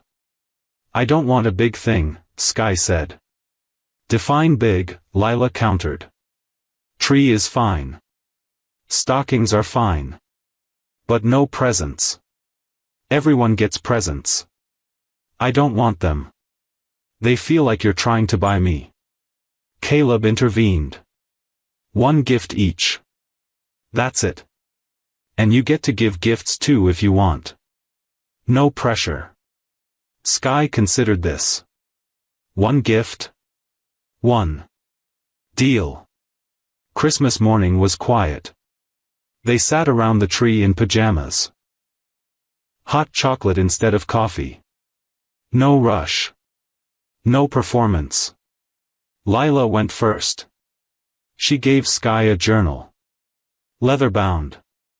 Beautiful. For your drawings, Lila said. And your thoughts. Whatever you want. Sky ran her fingers over the cover. It's perfect. Caleb's turn. He handed Sky a small envelope. Inside was a photo. The one from the hospital 12 years ago. Their mother holding 2 babies. But this time, there was something written on the back in his handwriting. Lila, my night. Sky. My dawn. Together, my complete day. Mom. Sky's hands trembled. You found what she wanted to call me. I did. It was in her journal. I wanted you to have it. I told you I'm not Dawn. I know. You're Sky. But I wanted you to know she saw you. She named you. She loved you. His voice cracked. Even though she never got to tell you. Sky clutched the photo to her chest and cried. Lila wrapped her arms around her sister. And Caleb watched his daughters hold each other and felt his broken family finally clicking into place. Then Sky pulled out 2 small wrapped packages. I know we said 1 each, but, she handed them out nervously. I made these. Lila opened hers first. A drawing. Pencil on paper. 2 girls sitting on a bench. 1 light, 1 dark. Same face. Different worlds meeting in the middle. It's us, Lila whispered. It's beautiful. Caleb opened his with shaking hands. It was another drawing. A man sitting alone in a hospital room. Head in his hands. But through the window, 2 small figures stood watching. Waiting. At the bottom, in Sky's handwriting. You were never alone. We were always there. Caleb couldn't speak. Couldn't breathe. Just held the drawing and wept. I'm not good at saying things, Sky said quietly. But I wanted you to know, I see you trying. And it matters. Thank you, he managed. Thank you. That afternoon, they drove to the cemetery. All 3 of them. Sky had asked to go. First time since learning where her mother was buried. They stood at the grave together. Wind cutting through the winter air. "Hi, Mom," Lila said softly. Sky said nothing. Just stared at the headstone. Finally, she knelt. Placed her hand on the cold marble. "I'm sorry I never knew you," she whispered. "But I'm trying to know them. The family you wanted us to be." Her voice broke. "I think you'd be proud of us. For not giving up." Caleb knelt beside her. "She would be." "I know she would." They stayed until the sun started setting. And when they left, Sky looked back once. Not with sadness. With peace. That night, Sky appeared in Caleb's study. "Can we talk?" He set down his book. "Of course." She sat across from him. Nervous. Fidgeting. "I've been thinking." "About?" "About my last name." Caleb's heart stopped. "What about it?" "Right now it's Miller. From the state. It's not real. It's just a placeholder." She looked up. "I want to change it." "To what?" "Langford." The word hit him like lightning. You want my name?" "Our name," she corrected. "Mine." "Lila's." "Mom's." "Yours." Her voice was steady. "I want to be a Langford. Officially." Caleb's vision blurred. "Are you sure?" "No. But I want to try." She smiled slightly. "That's what we do, right? Try?" "Yeah," he whispered. "That's what we do." The paperwork took 2 months. But on a Tuesday in March, one day after her 13th birthday, it became official. Sky Miller became Sky Langford. They celebrated quietly. Just the three of them. Cake and coffee and comfortable silence. That night, Sky finally unpacked her entire backpack. Put her clothes in drawers. Her books on shelves. Her few possessions scattered around the room like roots taking hold. Caleb passed her door and saw the empty backpack hanging in the closet. He didn't say anything. Just kept walking. But inside, his heart sang. Later that week, Lila found them both in the living room. "Can we take a picture?" she asked. "Why?" Sky said. "Because." Lila set up her phone. "Because we're a family. And I want to remember this." They squeezed together on the couch. Awkward at first. Then natural. Caleb in the middle. One daughter on each side. The photo captured them mid-laugh. Genuine. Unposed. Real. Later, Caleb would frame it. Put it on his desk. Look at it every morning and remember. Families aren't built on perfection. They're built on showing up. On trying. On giving second chances even when first chances were wasted. On believing broken things can heal if you're patient enough to hold the pieces together. And that's how a family breaks, and rebuilds. If you made it all the way to the end, you're part of something special. 90% of viewers leave before the finish, but you stayed. That deserves recognition. Hit subscribe if stories like this matter to you, because I pour my heart into every single one. Comment, family, if this story changed something in you. And here's my question, do you think Caleb earned his redemption, or was it too little too late? The comments section is about to get heated, and I'll be there reading every opinion. Thank you for watching. Now go hug someone you love. That night, as the house settled into sleep, Sky knocked on Caleb's door. "Come in." She stood in the doorway. Pajamas. Bare feet. Looking younger than her years. "I just wanted to say," she paused. Gathering courage. "Good night, Dad." The words settled between them like a bridge finally completed. "Good night, Sky," he whispered. "Sweet dreams." She nodded. Turned to leave. Then stopped. Came back. And hugged him. Quick. Awkward. But real. When she pulled away, both their eyes were wet. "Love you," she said quickly, then fled before he could respond. But he called after her anyway.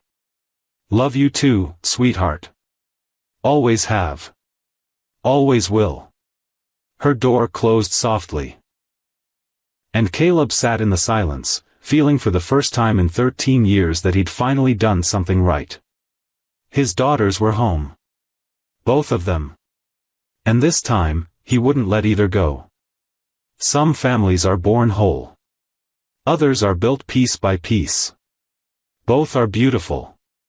Both are real.